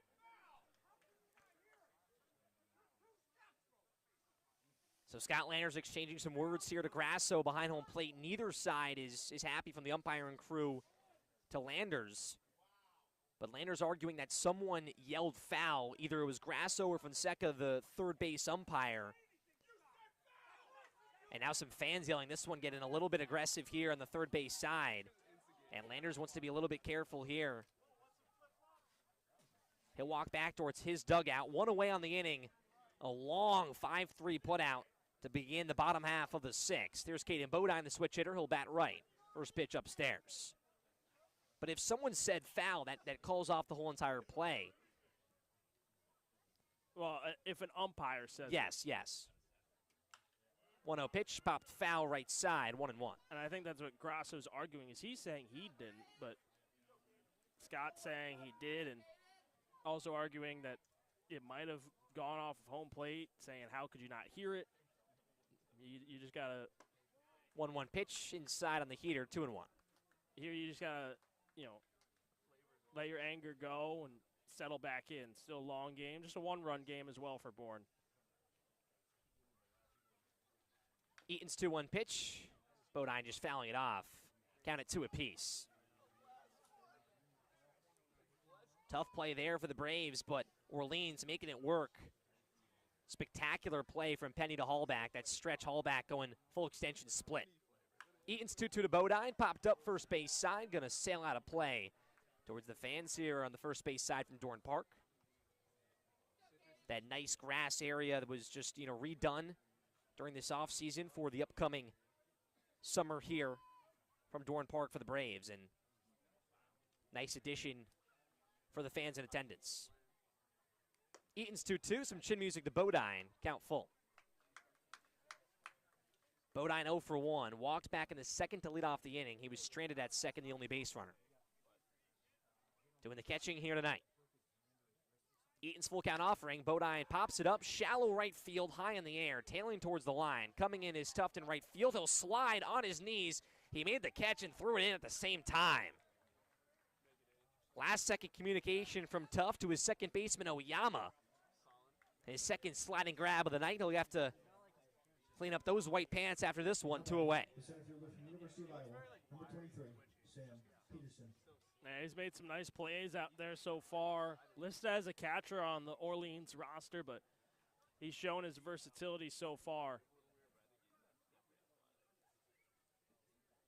With 2 outs, here's Sam Peterson. First pitch, fastball just above the letters. And that shift to Peterson once again. 3 Orleans infielders on the left side. Oyama at second coming over, playing up the middle, and Hall back the first baseman, only man on the right. 1-0 pitch, fastball upstairs once again. But Peterson singled in his last AB, flew out to right in the second. Had 4 RBIs against Katuitt and a home run. Back on Monday. Eaton's 2-0, cut on and miss from Peterson. Helmet almost comes off. 2 balls, 1 strike. And Orleans and Kelly Nicholson seeing something in the scouting report on Peterson, even though he hit a home run to right center last time out. 2-1 pitch, popped up right side, out of play. And Eaton a chance here for back-to-back 1-2-3 innings out of the bullpen.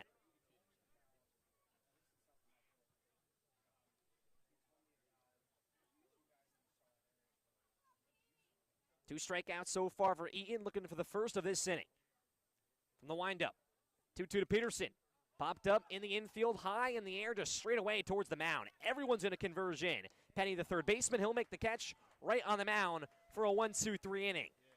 So a lot of stuff going on for out number 1 between Landers and the umpires. But Orleans, a 1-2-3 inning, and they keep the lead on their side. A big 6th for the Firebirds. They lead 3-2 here from Dorn Park.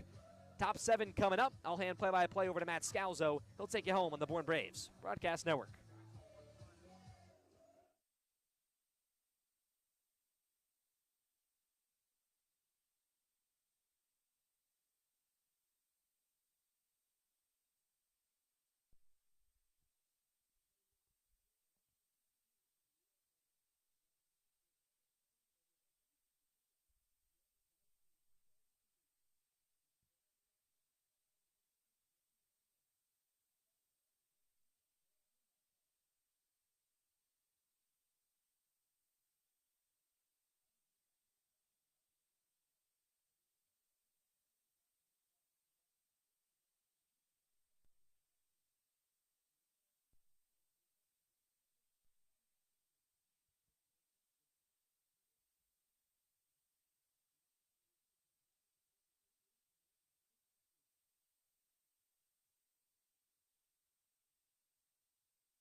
Back at Dorn Park, and we're here for the top of the 7th. It's a 3-2 Orleans lead. Scott Landers talking with home plate umpire John Grasso in between the bottom of the 6th and the top of the 7th. Wanted to sort out what happened with that first out to Derek Bender. Seemed they've come to a conclusion, as it'll be 7, 8, and 9 for Matthew Taubensee against this Orleans order, beginning with Henry Hunter. First pitch swinging, a grounder right side of the infield, stabbed at by Bender. Gets past his glove and into right field for a leadoff single for Henry Hunter with his first hit of the night, 9th total for Orleans. And a play that Bender wants to make right there, 9th hit for the Firebirds, but backhanded play that just took a skip right past the glove of Bender, and Orleans just continues to get base runners on early on in innings. They scored 2 in the 6th with that leadoff base runner. It brings up Brandon Stallman. He's really hit his stride here tonight. Second game, and he's 2 for 2. He takes a first pitch strike from the lefty in Taubensee.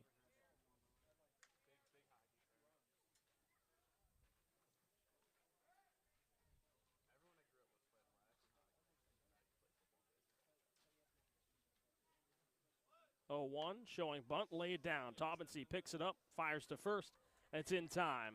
for the first out. Advancing over to second goes Hunter, and there's one away in the top of the 7th. Smart move there from Toppensee, though. May have had a chance at second, but you make the smart move. You work the outs right now, and you trust yourself on the mound. You get that runner from Stallman. You face the 9-hitter in Casey. But Bourne wants to keep it where it is right now. They got to trust Toppensee to really work through this and hope the bats start to come alive. A one-run game for the Braves trailing. Orleans struck first in the top of the 3rd with a run. As the first pitch comes in, Casey flies this one out. Shallow left center field. Hustling in is Peterson. He'll call off Giuffreda, and he'll make the catch for the second out. But Orleans struck first. Coming in to score on a pass ball was Stallman. And then Bourne battled back with a pair of runs in the bottom of the 3rd. RBIs from Eblin and Bender. Made it 2-1. And then Orleans with those 2 runs in the 6th. Has us where we stand now. 2 outs and the back to the top of the order with Joe Oyama. Second time he'll face Toppensee. Laid down a bunt his first time around. Checks his swing and he goes around. 0-1.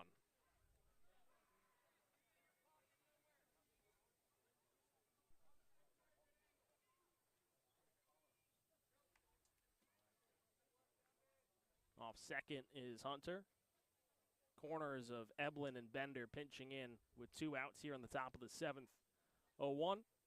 Bounces in front of home plate, blocked by Bodine. Holding is Hunter. Count moves to 1-1.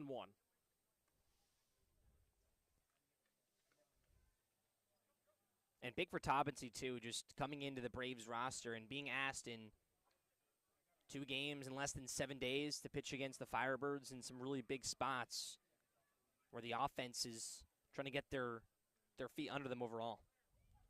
1-1. Swing and a miss from Oyama.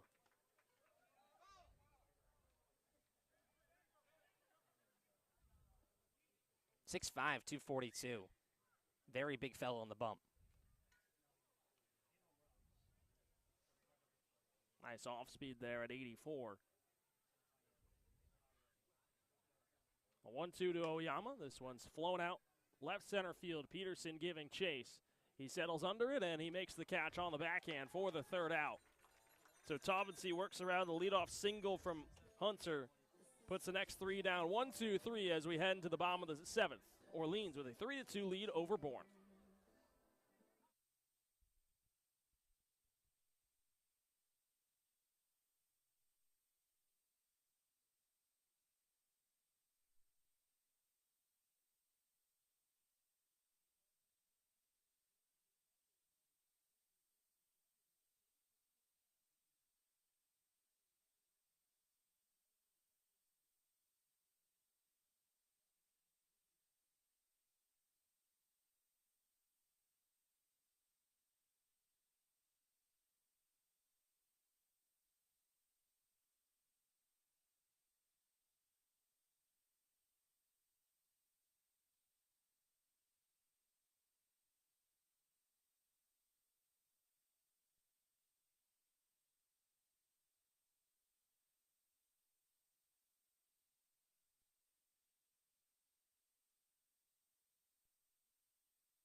Back at Dorn Park, reminder that tonight's broadcast brought to you by Marty Chevrolet, your dealer for the people, proudly supports the Bourne Braves baseball team. See all our cars and trucks at martychevrolet.com and go Braves. Kendall Diggs to lead off here in the bottom of the 7th, facing Connor Eaton, who's heading into, if he gets another out, would be his longest stint of the season. Longest he's gone is 2 innings. That was in back-to-back appearances. As the first pitch to Diggs misses outside 1-0. Back-to-back appearances on the 19th and 22nd of June. Went 2 innings against YD and 2 innings against Brewster. 1-0. Fastball low and away, 2-0.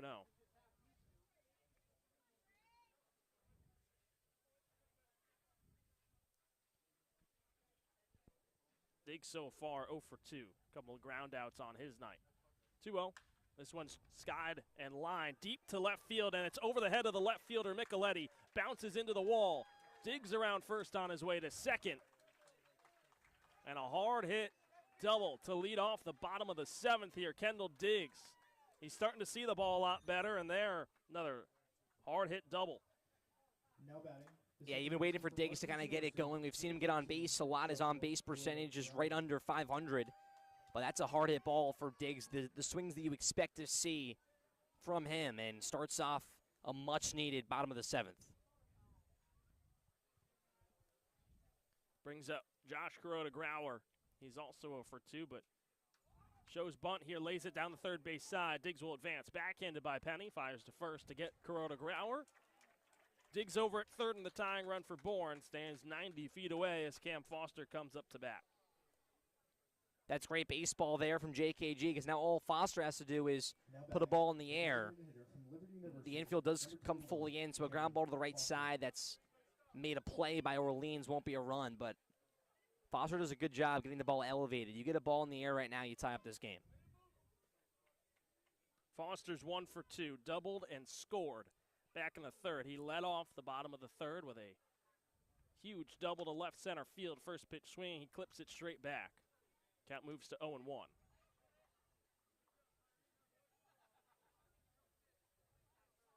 Eaton with that out officially has his longest stint this summer. The 0-1. Foster ground ball through the left side of the infield, out of reach for a diving Penny. Coming in to score is Diggs. Foster around first, turning on the Jets into second. His second double of the night. That's a huge one. Picks up the RBI. We're knotted at 3. Cam Foster staying hot. 2 doubles on his night, and both scorchers. That one just seeping through down the line past the glove of Penny. And that sets up a beautiful inning for Bourne. The double, the bunt, you move up Diggs 90 feet. Foster finishes the job, and now can Bourne keep it going? They be consistent. Matt brought up crooked numbers. Bourne needs that here. Foster's still in scoring position. Trufreda digs in. First pitch finds the outside corner, 0-1 for Trufreda. He's 0 for 2. Gone down by way of the K both times. One against Romero the first time up, and then the second time around against Eaton. He was the first batter that Eaton faced. 0-1. This one's elevated above the zone, 1-1.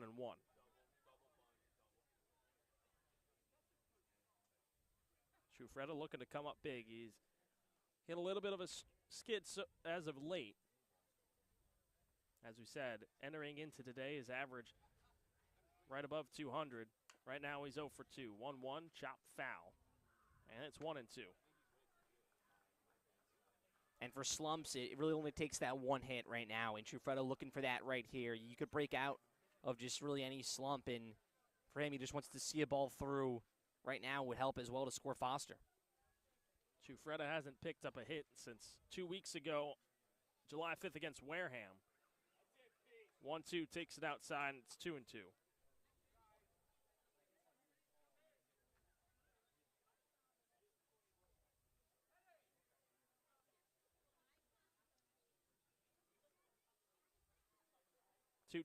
Swing and a miss.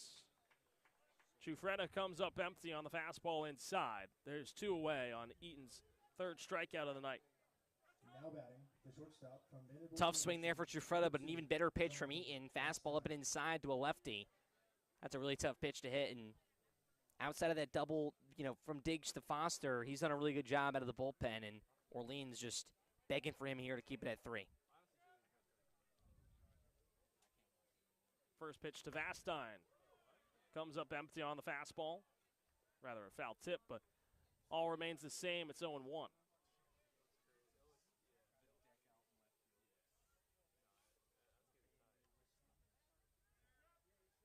Foster still leads off second, 0-1. Vastine fouls it straight back, and it's 0-2. And these are base hits here that you look back on, and these are the base hits that win you baseball games in the 7th inning. Bourne can get a lead going into the 8th and inch themselves closer as the game dwindles down. So huge spot here for Vastine.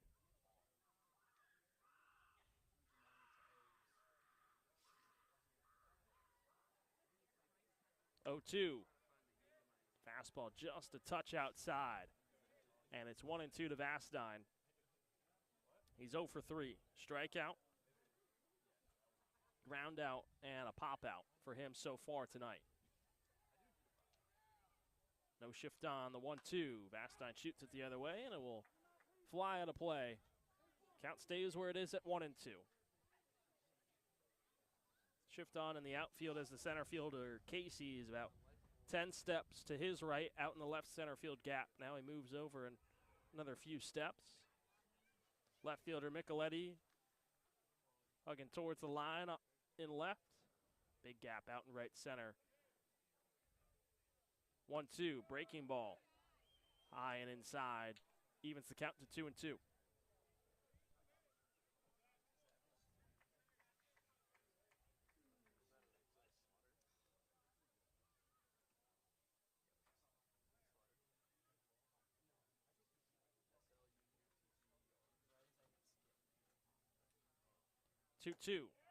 Fastball low and away. Vastine's battled all the way back. Count runs full with 2 away. Looking to keep this inning going. Give a chance for Foster to come in to score. Having a little flyover here. The 3-2. Vastine shoots it the other way. Backhanded by Penny. Flips to first, and it's in time for the third out. Bourne ties it on the RBI double from Cam Foster. We're knotted at 3 as we head into the 8th, but first down to the field with Allie Navarrete, who's got more. What have you got for us, Allie? Thanks, guys. We're getting into the final stretch of the regular season, and I spoke to Bryce Evelyn before the game and Coach Topoleski just a few innings earlier, as you guys saw on the broadcast, and both of them told me that at this point in the year, the most important thing, bottom line, is team chemistry. Both of them have won a championship in the Cape League before, so they know this well. When I asked them about the 2023 squad, they said they're pretty confident that it's clicking. Obviously, some of that team chemistry on display there as the Bravos were able to tie this one up and get back in the running here against Orleans. Back to you guys when we come back.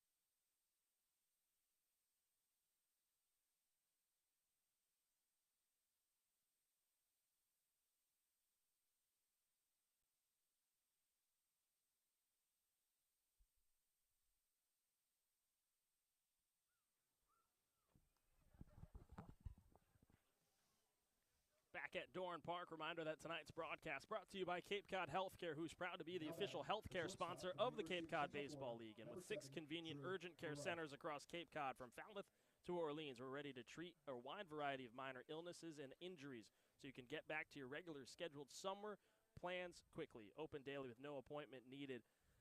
And our staffed by our board certified ER providers. View wait time at capecodhealthcare.org. First pitch swing, ground ball to Vastine. He picks it up, fires to first, and it's a quick out of Drew Ferreau to begin the top of the 8th. Matthew Taubensee still out working here. His offense has tied it up at 3, and he's looking to keep it where it is as we move into the final 2 innings. Here from Dorn Park, Matt Scalzo, Cam Manna. Happy to be with you here on this Wednesday night. The lights have come on. First pitch to Jack Penny, catches the bottom of the zone, and it's 0-1. And 2 pitchers warming up in the bullpen for the Bravos, a righty and a lefty. to replace Tobinsey at some point. You wonder how much longer he goes.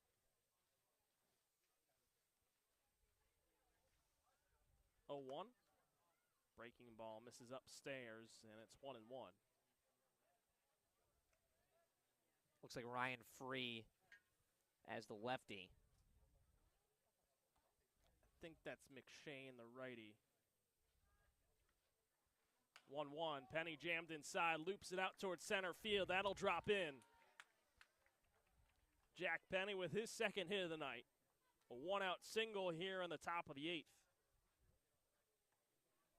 Now batting, the first baseman. Nice swing there for Penny. Just once again, Orleans finding ways to get on. Not loud, big hits, just another jam shot for the Firebirds bats, but it is a base runner now, and it just comes down to what do the Firebirds do with the heart of the order.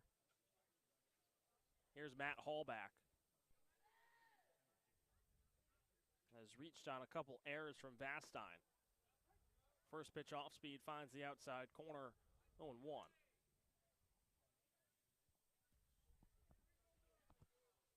Penny is now 2 for 4. Takes his lead off first. 0-1. Fastball is low. It's 1-1.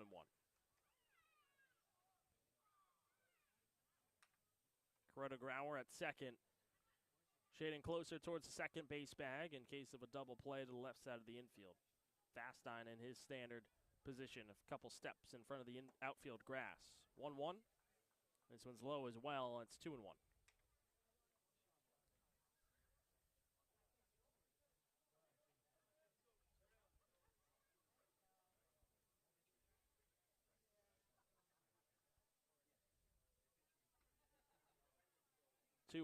Fastball. That one's on the inside corner. 2-2 to Hallback. 3-3 ball game. 10 hits for Orleans, 7 for Bourne. Final meeting between these two in the regular season. 2-2 bounces in front of home plate. Bodine picks it up. He will not fire to second base, and advancing and taking the double play out of order is Jack Penny. And that's what Penny was waiting for there. Wasn't going to clear steal because Bodine is just so fantastic behind home plate, but was waiting for that one pitch low that he can get a good jump on. And did it perfectly there for the Firebirds. Taubensee sets, looks over at Penny, comes back home. The 3-2 ground ball, left side, it bounces foul.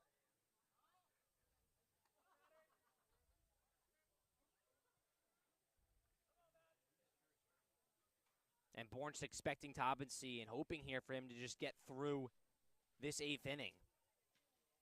And Bourne kind of asking for that lead to see who they go to for the 9th. The payoff pitch, ground ball, left side of the infield, backhanded by Vastine. Sets his feet, fires to first. It is not in time. Hallback with the speed, able to beat out the throw.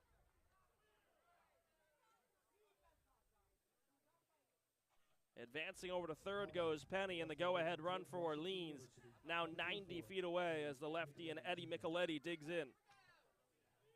Close play there at the bag, and Bourne didn't love the call, but from my eyesight, it looked like Hallback beat that and beat the throw to first base. It's a tough ball there for Vastine, and his hard throw just took a little bit too much time, and that speed from Hallback beating it out. Brings up Eddie Micheletti. He's 0 for 2, but he came up clutch with a sac fly his last time up. That gave Orleans the lead. Takes the first pitch inside, and it clips the inside corner for strike 1.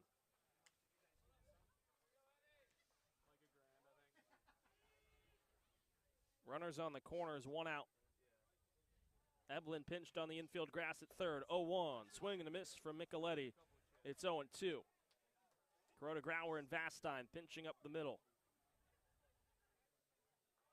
Bender holding on to the runner and Hallback over at first. Takes a 2-step lead over there. Taubensee set from the stretch on the third base side of the rubber. The 0-2. This one's outside. Micheletti lays off, and it's 1-2.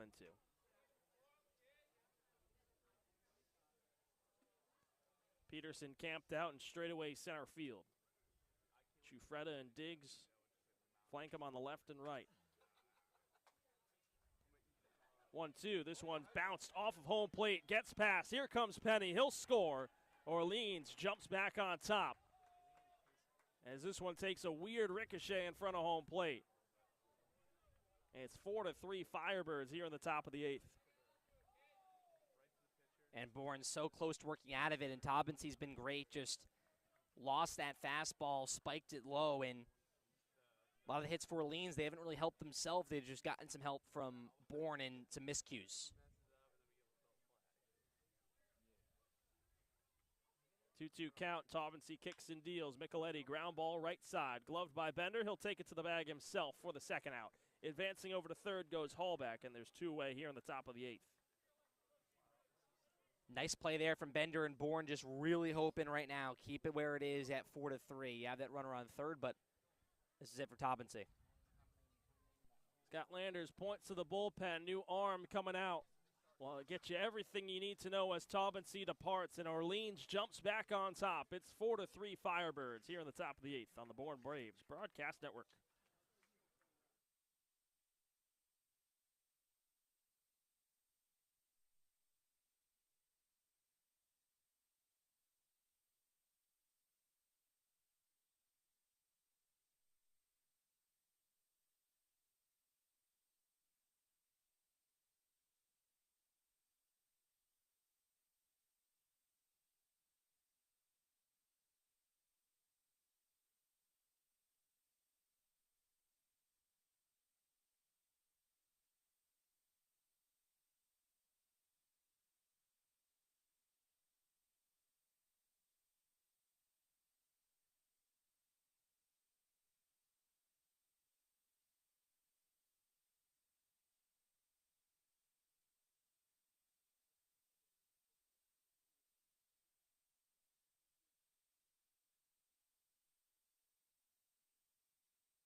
Back at Doran Park, tonight's broadcast and this call to the bullpen brought to you by Cape Cod Orthopedics and Sports Medicine, a proud sponsor of the Bourne Braves. Cape Cod Orthopedics, Sports Medicine, and Physical Therapy is the region's largest and most experienced orthopedic group, accepting new patients at our Sandwich and Hyannis clinics. Matt Scalzo alongside Cam Manna. Ryan Free is the one to come out of the bullpen here for Bourne. He'll make his sixth appearance, comes in with a 1-2 record and an even 6 ERA. So far this season. Faces the righty in Colin Tuft. Here with 2 away in the top of the 8th. Matt Hallback's off third. First pitch swinging for Tuft, and he clips it straight back. Ricochets off the backstop and comes back to Free on the mound. It's 0-1. Free, his last appearance was at Hyannis on the 15th. Came in the bottom of the 10th, and Zachary York wasted no time driving in the walk-off RBI single, a 4-3 loss for the Bravos. His last appearance prior was an inning against Brewster. 0-1, breaking ball loops into the top of the zone. It's 0-2.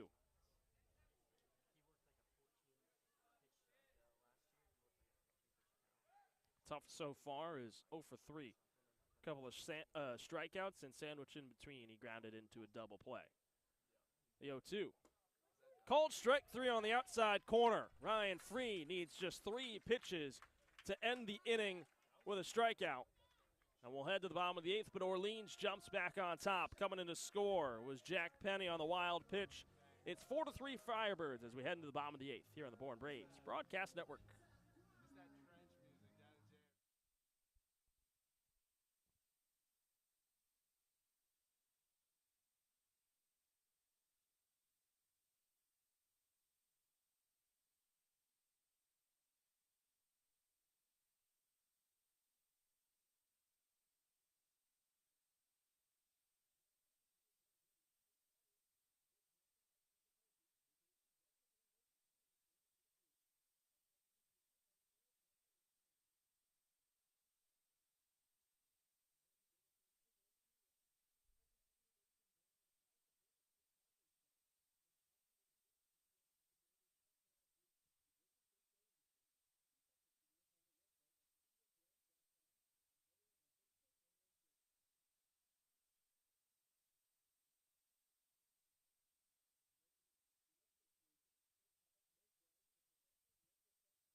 Back on the Born Braves Broadcast Network. We are into the bottom of the 8th.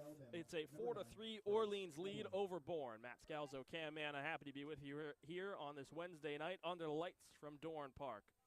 Jack Penny scored on the wild pitch in the top of the 8th as Orleans jumps back in front. Bryce Eblin digs in. First pitch swing, he pops it up, shallow center field.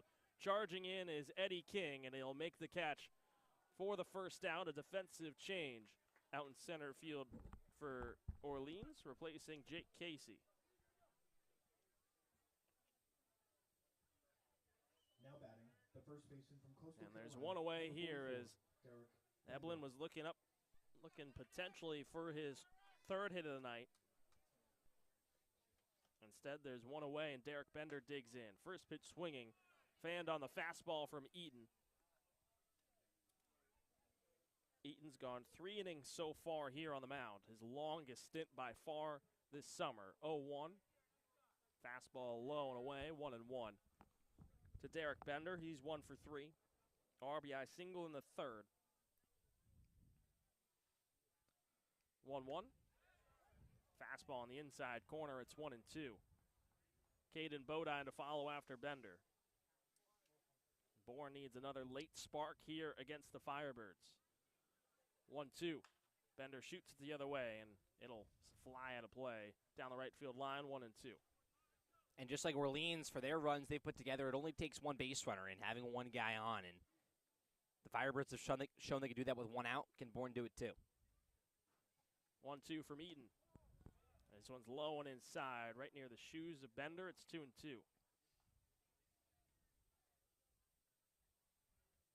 Bender with the yellow wrist tape. We've seen a lot of Bourne hitters go to that as of late. 2-2. Bender pops this one up. Down the first base side, out of play. He'll stay alive.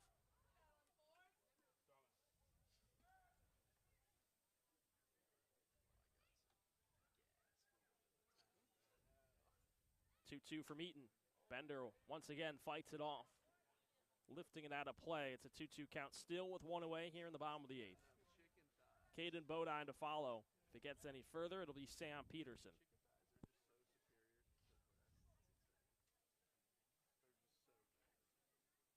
2-2. Bender spoils again. Long at bat. And he's battling here. He's right on these pitches, just clipping them off, living another pitch, and Bender's waiting for Eaton right now to miss on just one fastball. 2-2. Breaking ball. just hangs outside. Bender stays patient, doesn't bite. Count runs full with one away. The payoff pitch from Eaton. And Bender, another foul ball here. Digs it out low. Will go again.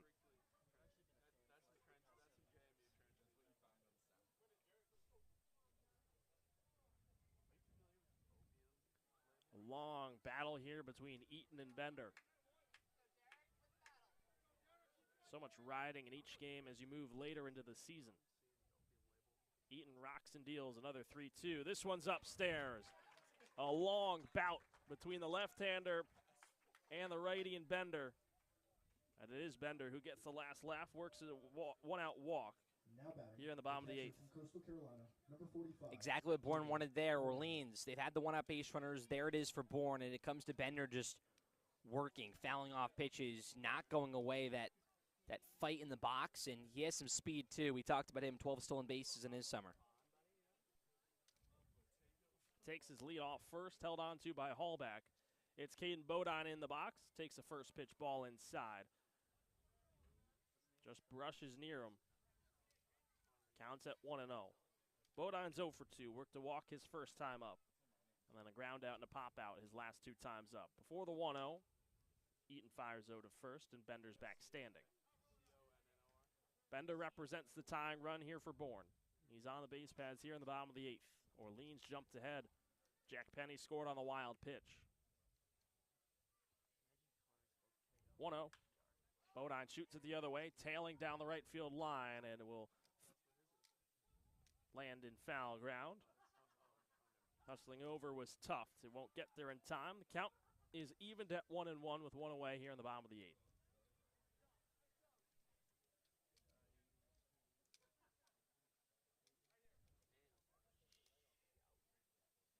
Oyama, the second baseman, shading towards second base bag.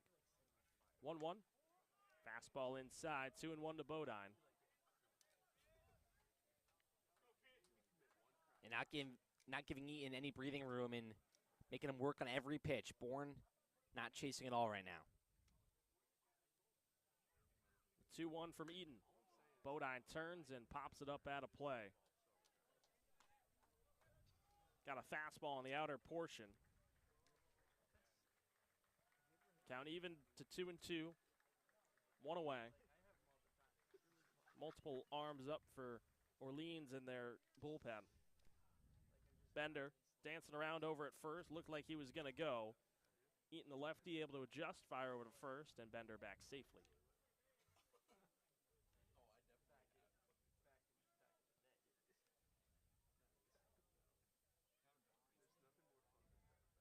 Eaton sets his sights, looks over at Bender. 2-2. Bodine turns, ropes it down the left field line, but it will land foul as it rolls into the corner. But it makes Eaton throw another pitch. And, you know, when you have to keep throwing pitches and really nothing's working as a put away right now, it does something mentally to an arm. And Bodine and Bender have shown they're not going away. Bodine showing it right here. That one 103 miles per hour off the bat of Bodine. The 2-2, Bodine, ground ball up the middle, out of reach for Farrow. It finds its way into center field. Bender turns around second. He stumbles, and he'll retreat back. Off the one-out single from Caden Bodine.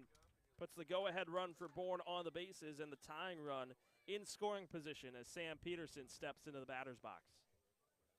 Bender did kind of slip and stumble, but it may have been for the better because his jump just initially off the bag at first, it was going to be a bang-bang play at the bag at third if King can make a strong throw in, and he does have a good arm in center field. So at least Bender is safe on the bags and was not caught in a rundown. Kelly Nicholson out of the dugout onto the mound. Looking to see what he'll do here, talking with his team.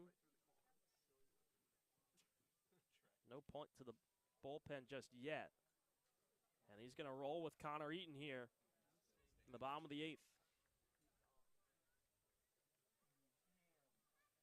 And he's had that trust in Eaton, and Eaton's, you know, been able to show in his small stints out of the bullpen that he's capable of doing a lot, but Matt mentioned his longest outing here tonight. The lefty against the righty in Peterson. Shift is on to the left side of the infield. We've touched on it before against Peterson. It's Oyama up the middle, Farrow at short, and Penny over at third. Lone man on the right side of the infield is Hallback. First pitch swing for Peterson. Foul tip on the fastball. It's 0-1.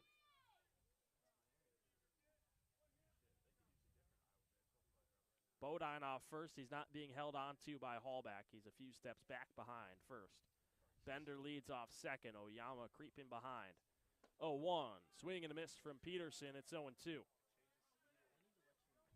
And now Eaton wasting no time. He's going right at Peterson. 2 good pitches in the zone.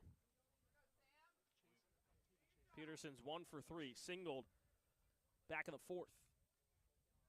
Popped out to third his last time up.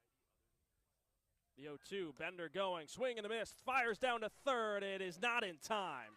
The throw from Hunter. Bender picks up his 13th stolen bag, and he advances another 90 feet. Tying run for Bourne 90 feet away as Kendall digs in. Very aggressive move that could have been costly there for Bender stealing to third base.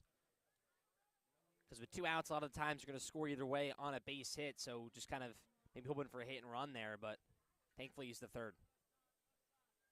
4th strikeout for Eaton. Now against the lefty and Diggs. He doubled his last time up. First pitch finds the outside corner, and it's 0-1 on the fastball from Eaton. Lefty on lefty here. Runners on the corners for Bourne. Threatening here in the bottom of the 8th.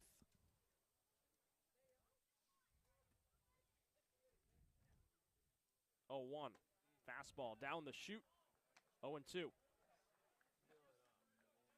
Same thing he did to Peterson, he's doing to Diggs. Just not wasting time now. Right in the zone with the fastballs, and he's telling the Bourne hitters, I'm coming right at you. I'm going to bring my best stuff and try to ask what they have in return.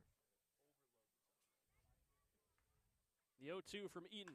Diggs shoots it the other way, and it will fly long out of play down the left field line. Count stays where it is at 0-2, and whatever happened with that mound visit from Nicholson, it's gotten Eaton back on the horse, firing strikes. Long at bats from Bender and Bodine. Made quick work of Peterson. Trying to do the same to Diggs here, an 0-2 count. From the stretch, here's the pitch. Diggs, ground ball, left side, hopping out of the way. It was Topoleski at third. Fights off another pitch, lives to see another day in an 0-2 count. And now Diggs back battling, and man, what a lot of battles for the Bourne hitters, but Eaton also battling, and he's won those battles so far. Could finish off just a stellar outing of the bullpen.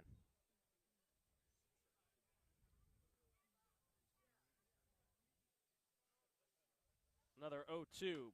Diggs, ground ball, first base side, and this one bounces foul once again. Bodine's been going the last 2 pitches.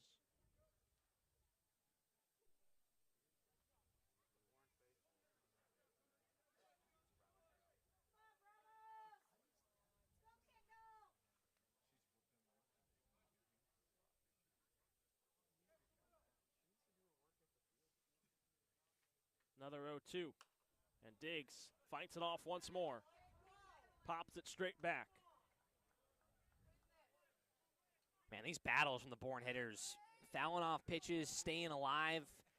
Eaton's not really missing in the zone right now. It's just making him keep throwing over and over and over again. Bourne just looking to finally just connect on that one hit, tie this up.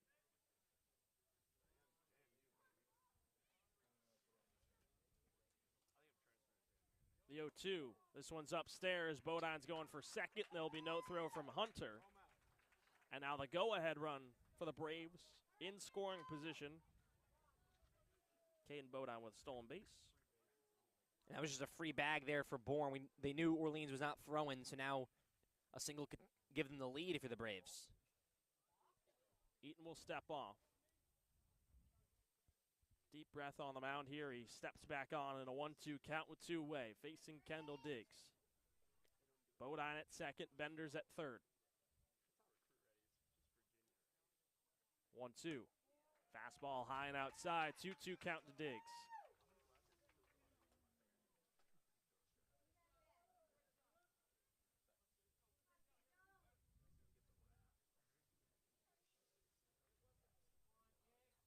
Another long at-bat between Eaton and these Bourne hitters.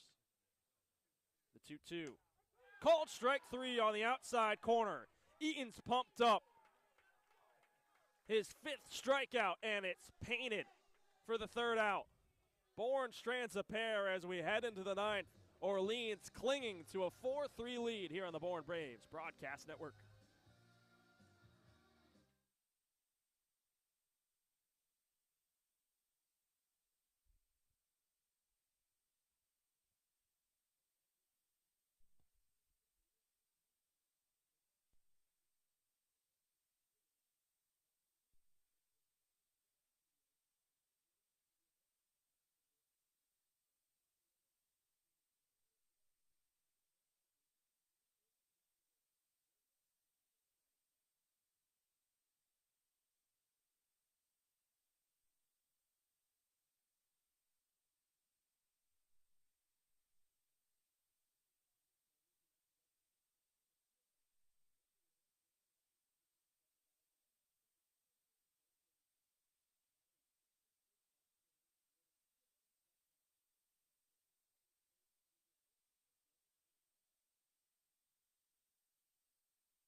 Into the 9th, it's clutch time here from Dorn Park. A 4-3 lead for Orleans over Bourne. Matt Scalzo, Cam Manna, so much riding on every game as you enter into the late stages of July. Both teams looking to get hot heading into the All-Star break in the final couple weeks of the season.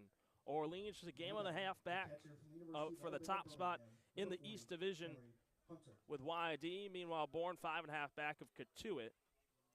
But in that race with Hyannis, who stands in second place. Bourne 16-14-1. Hyannis, the hottest team in the league, 18-12-2, 8-1-1 in their last 10. Ryan Free, first pitch, cut on and missed by Henry Hunter. Here in the top of the 9th, 0-1. Hunter, there are his stats. Tough night here, but he's 1 for 3. Singled his last time up.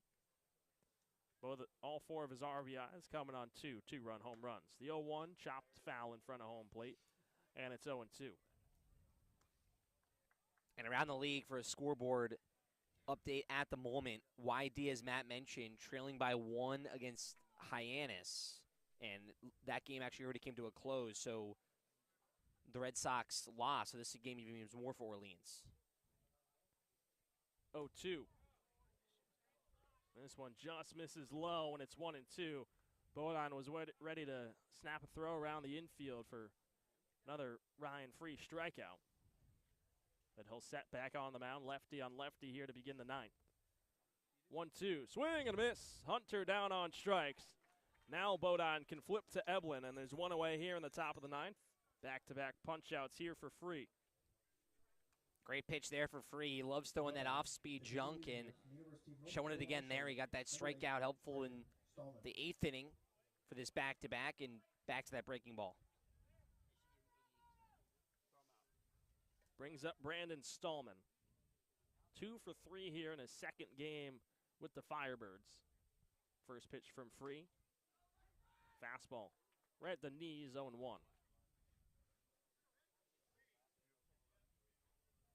Stallman singled and scored in the 4th. Singled in the fifth. Excuse me. He scored in the third. 0-1. Breaking ball. Right on the outside corner. 0-2. Then grounded out to Taubensee his last time up in the seventh.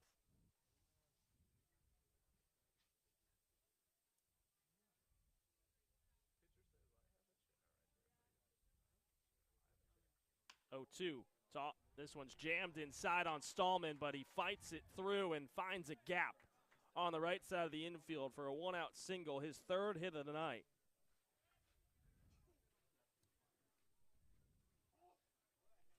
And once again for Orleans, it's these just jammed shot hits.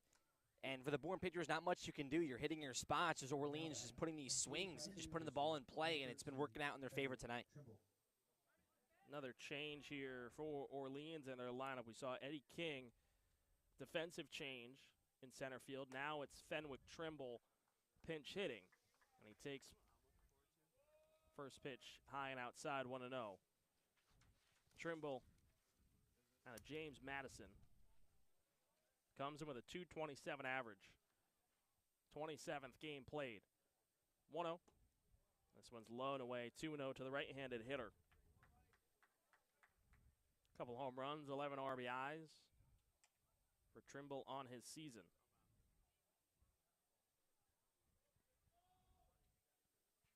Last start went 0 for 4 against Catuit on the 16th. 2-0. Breaking ball low and away, 3-0. Here against Trimble, 1 away in the top of the ninth.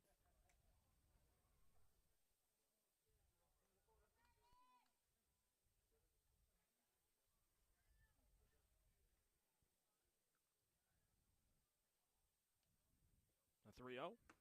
This one's inside. It's a 4-pitch walk to Trimble. Brings up the top of the order in Joe Oyama. And after 2 strikeouts for free on his first 2 batters faced, one in the 8th and here to begin the 9th. A single and a walk against the last 2 has Orleans threatening for more here in the 9th. And if you're Bourne, you have it in your grasps right here to head to the bottom of the 9th, only trailing by 1, but Orleans, time and time again, they're moving runners over and they're threatening. Can they convert this time even more in a big spot? Bryce Eblin has pinched in over at third. On the infield grass against the lefty in Oyama. First pitch breaking ball right in the heart of the zone, 0-1.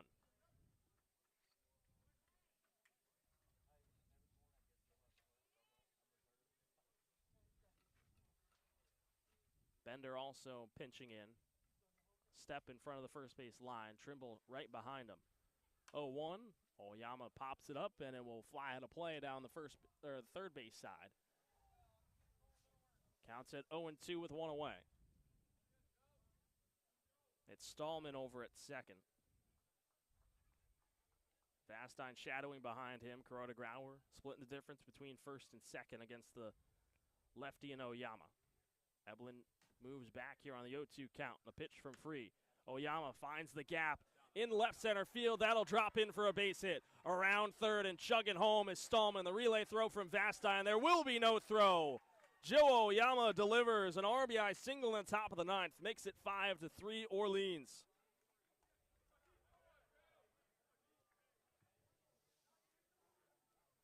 And Orleans finding ways to put balls in play time and time again. And Oyama, not a guy that struck out a lot this season. That's the difference tonight between Bourne and Orleans. Bourne just striking out more often and not giving themselves a chance of just putting some swings on the baseball. Orleans has done that, and it's worked in their favor. Oyama picks up his 9th RBI of the summer. And it's a huge one here for Orleans. First pitch swing, and this one's blooped out towards right field. Racing in is Diggs. He'll make the catch for the second out off the bat of Drew Farreau.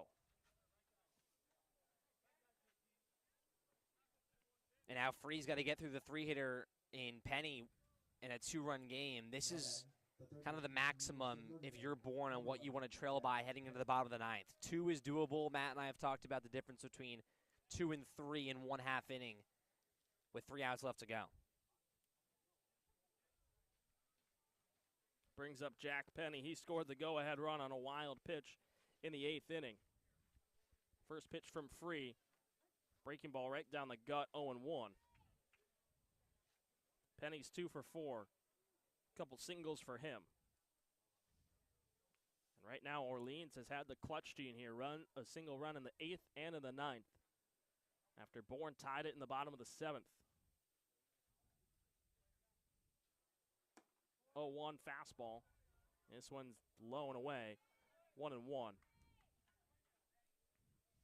It was Cam Foster that delivered the RBI double in the 7th, drove in Kendall Diggs. But Orleans has battled back here against the Bravos. 1-1. Another breaking ball. That's another strike as this one drops in. Count moves to 1-2 with 2 away. It's Oyama at first and Trimbles at second.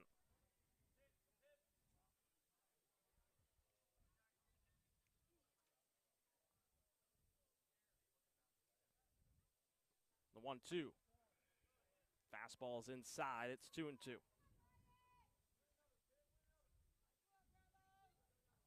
And 13 hits for Orleans here tonight. Can they find a way again?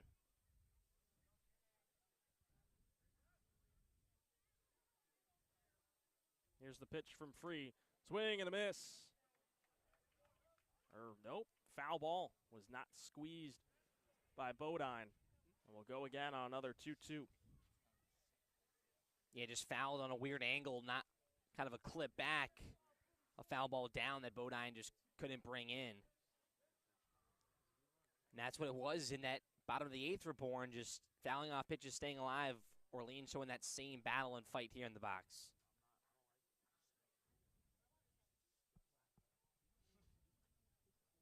Penny fights to see another day here. Another 2-2 from Free.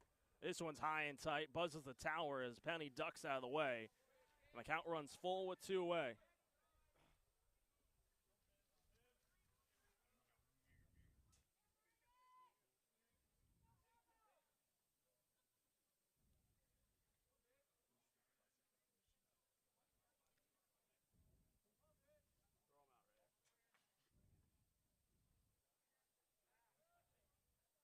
Free steps off.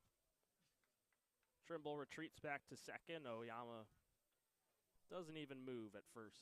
Still holding on to his lead. Runners likely going here on a full count with 2 away.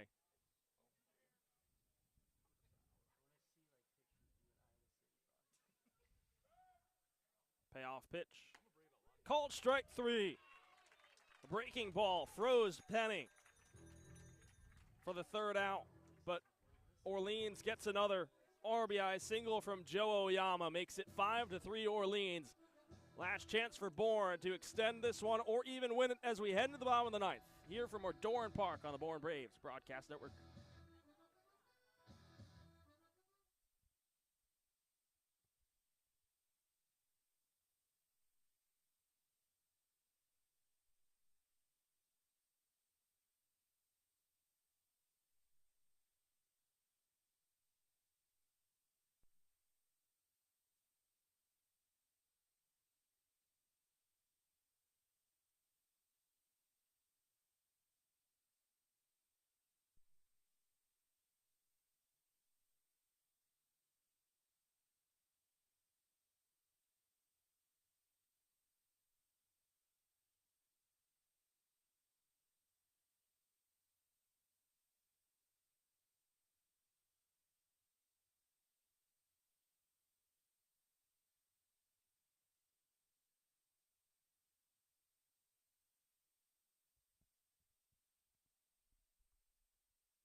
Back at Dorn Park, we're into the bottom of the 9th. Last chance for the Bravos here. Trailing by a pair against Orleans. It'll be 7, 8, and 9. Due up to face Connor Eden. He's going back out for what will be his 5th inning of work. Longest by far that we've seen him, at least this summer. But this past spring with George Mason, he was a full-time starter. 14 appearances, all of them starts. Faces the righty and Josh Kuroda-Grauer to begin the bottom of the 9th. First pitch fastball painted inside, and it's 0-1.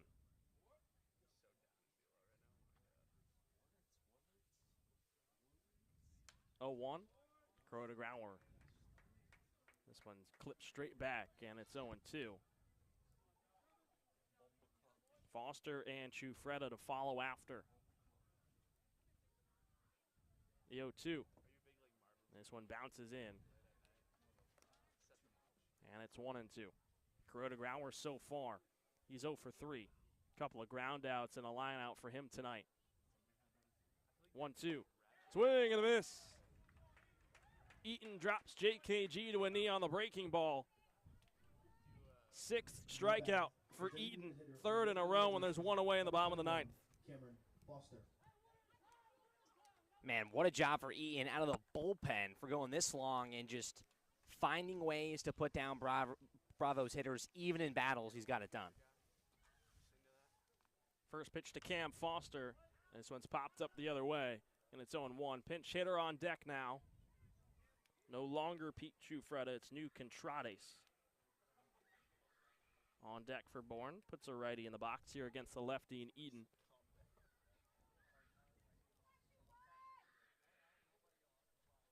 Oh, 1 to Foster. This one's roped to left field. Going back is Micheletti at the track, and he's there to make the catch. Cam Foster with a hard hit ball, but not deep enough. Micheletti with some space, able to make the catch right on the warning track for the second out. Foster, 2 hits tonight and 4 phenomenal swings. He has a long fly out to right and that line out as well. He's just been seeing the ball well. That ball crushed, and as Matt mentioned, right at the wall. Last chance, it's new Contrades here for Bourne to keep this one going. He takes a first pitch fastball inside, and it's 1-0.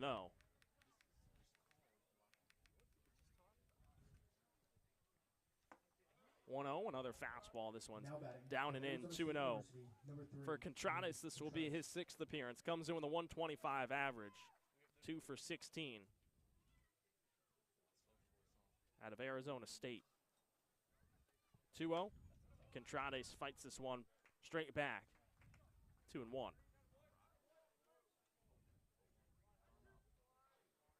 Contrades played on Monday at Katuitt, went 1 for 5, picked up a run.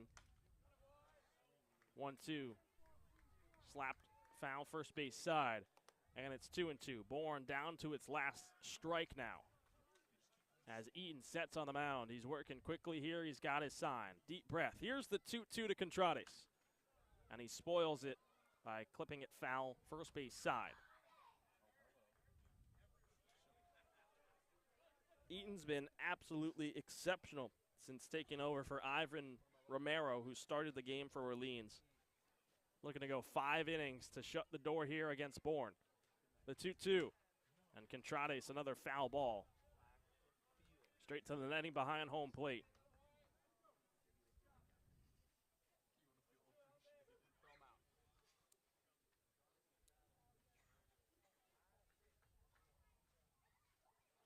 The 2-2. This one's down and in low. Right over top of the shoes of the right-handed hitting infielder. And it's a full count with 2 away.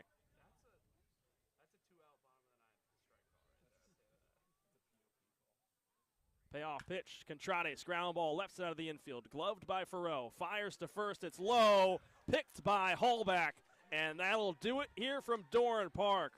Orleans, the late heroics, are running the 8th and of the 9th. Give them a 5-3 win over Bourne. And that's the ball game, folks. We ask all fans Another to long continue and to from Doran Park when entertaining we battle welcome between the these second two up early on teams. game days, but please feel But free once to again, enjoy it's the Thank you. Firebirds who get the last We'll be right laugh back here at Doran Park and tomorrow take night. 3 of The Blues and 4 Whitecaps will be against the here. Bravos First pitch is this at regular 6 p.m. season We look forward to and seeing stay you then. hot Have a great and night. have won now Drive their home safely. 3rd in a row. Camp Orleans, they've just had that late clutch factor against Bourne late in games, and that pitching has been so clutch. You can't say enough about what Connor Eaton did tonight here for Orleans. Yeah, Connor Eaton was asked to come out of the bullpen for his longest outing of the season. And look, both teams pitched well, but overall, what Orleans has shown all season long, they're not going to hit extremely well, meaning they're not going to hit, have these crazy innings with balls in the gap, balls over the fence.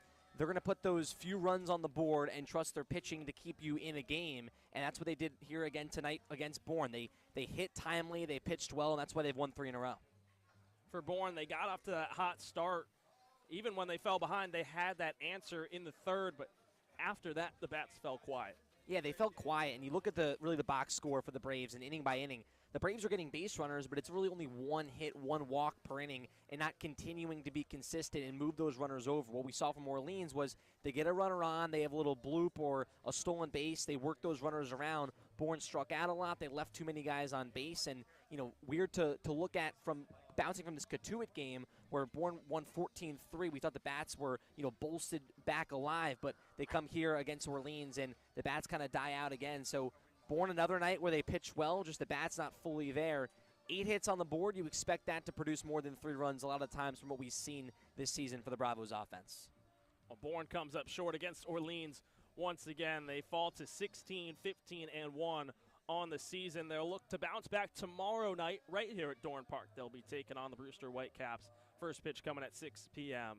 Cam and I will, as always, be on the call here on the Bourne Braves Broadcast Network, but that'll do it for tonight's broadcast. Orleans takes the victory 5-3. Special thanks to our camera operators, Jeremy Gay and Hazel Hallis, our sideline reporter, Allie Navarrete, and beat reporter, Mojo Hill, and our producer, Ryan Bridges. Special thanks to everyone involved.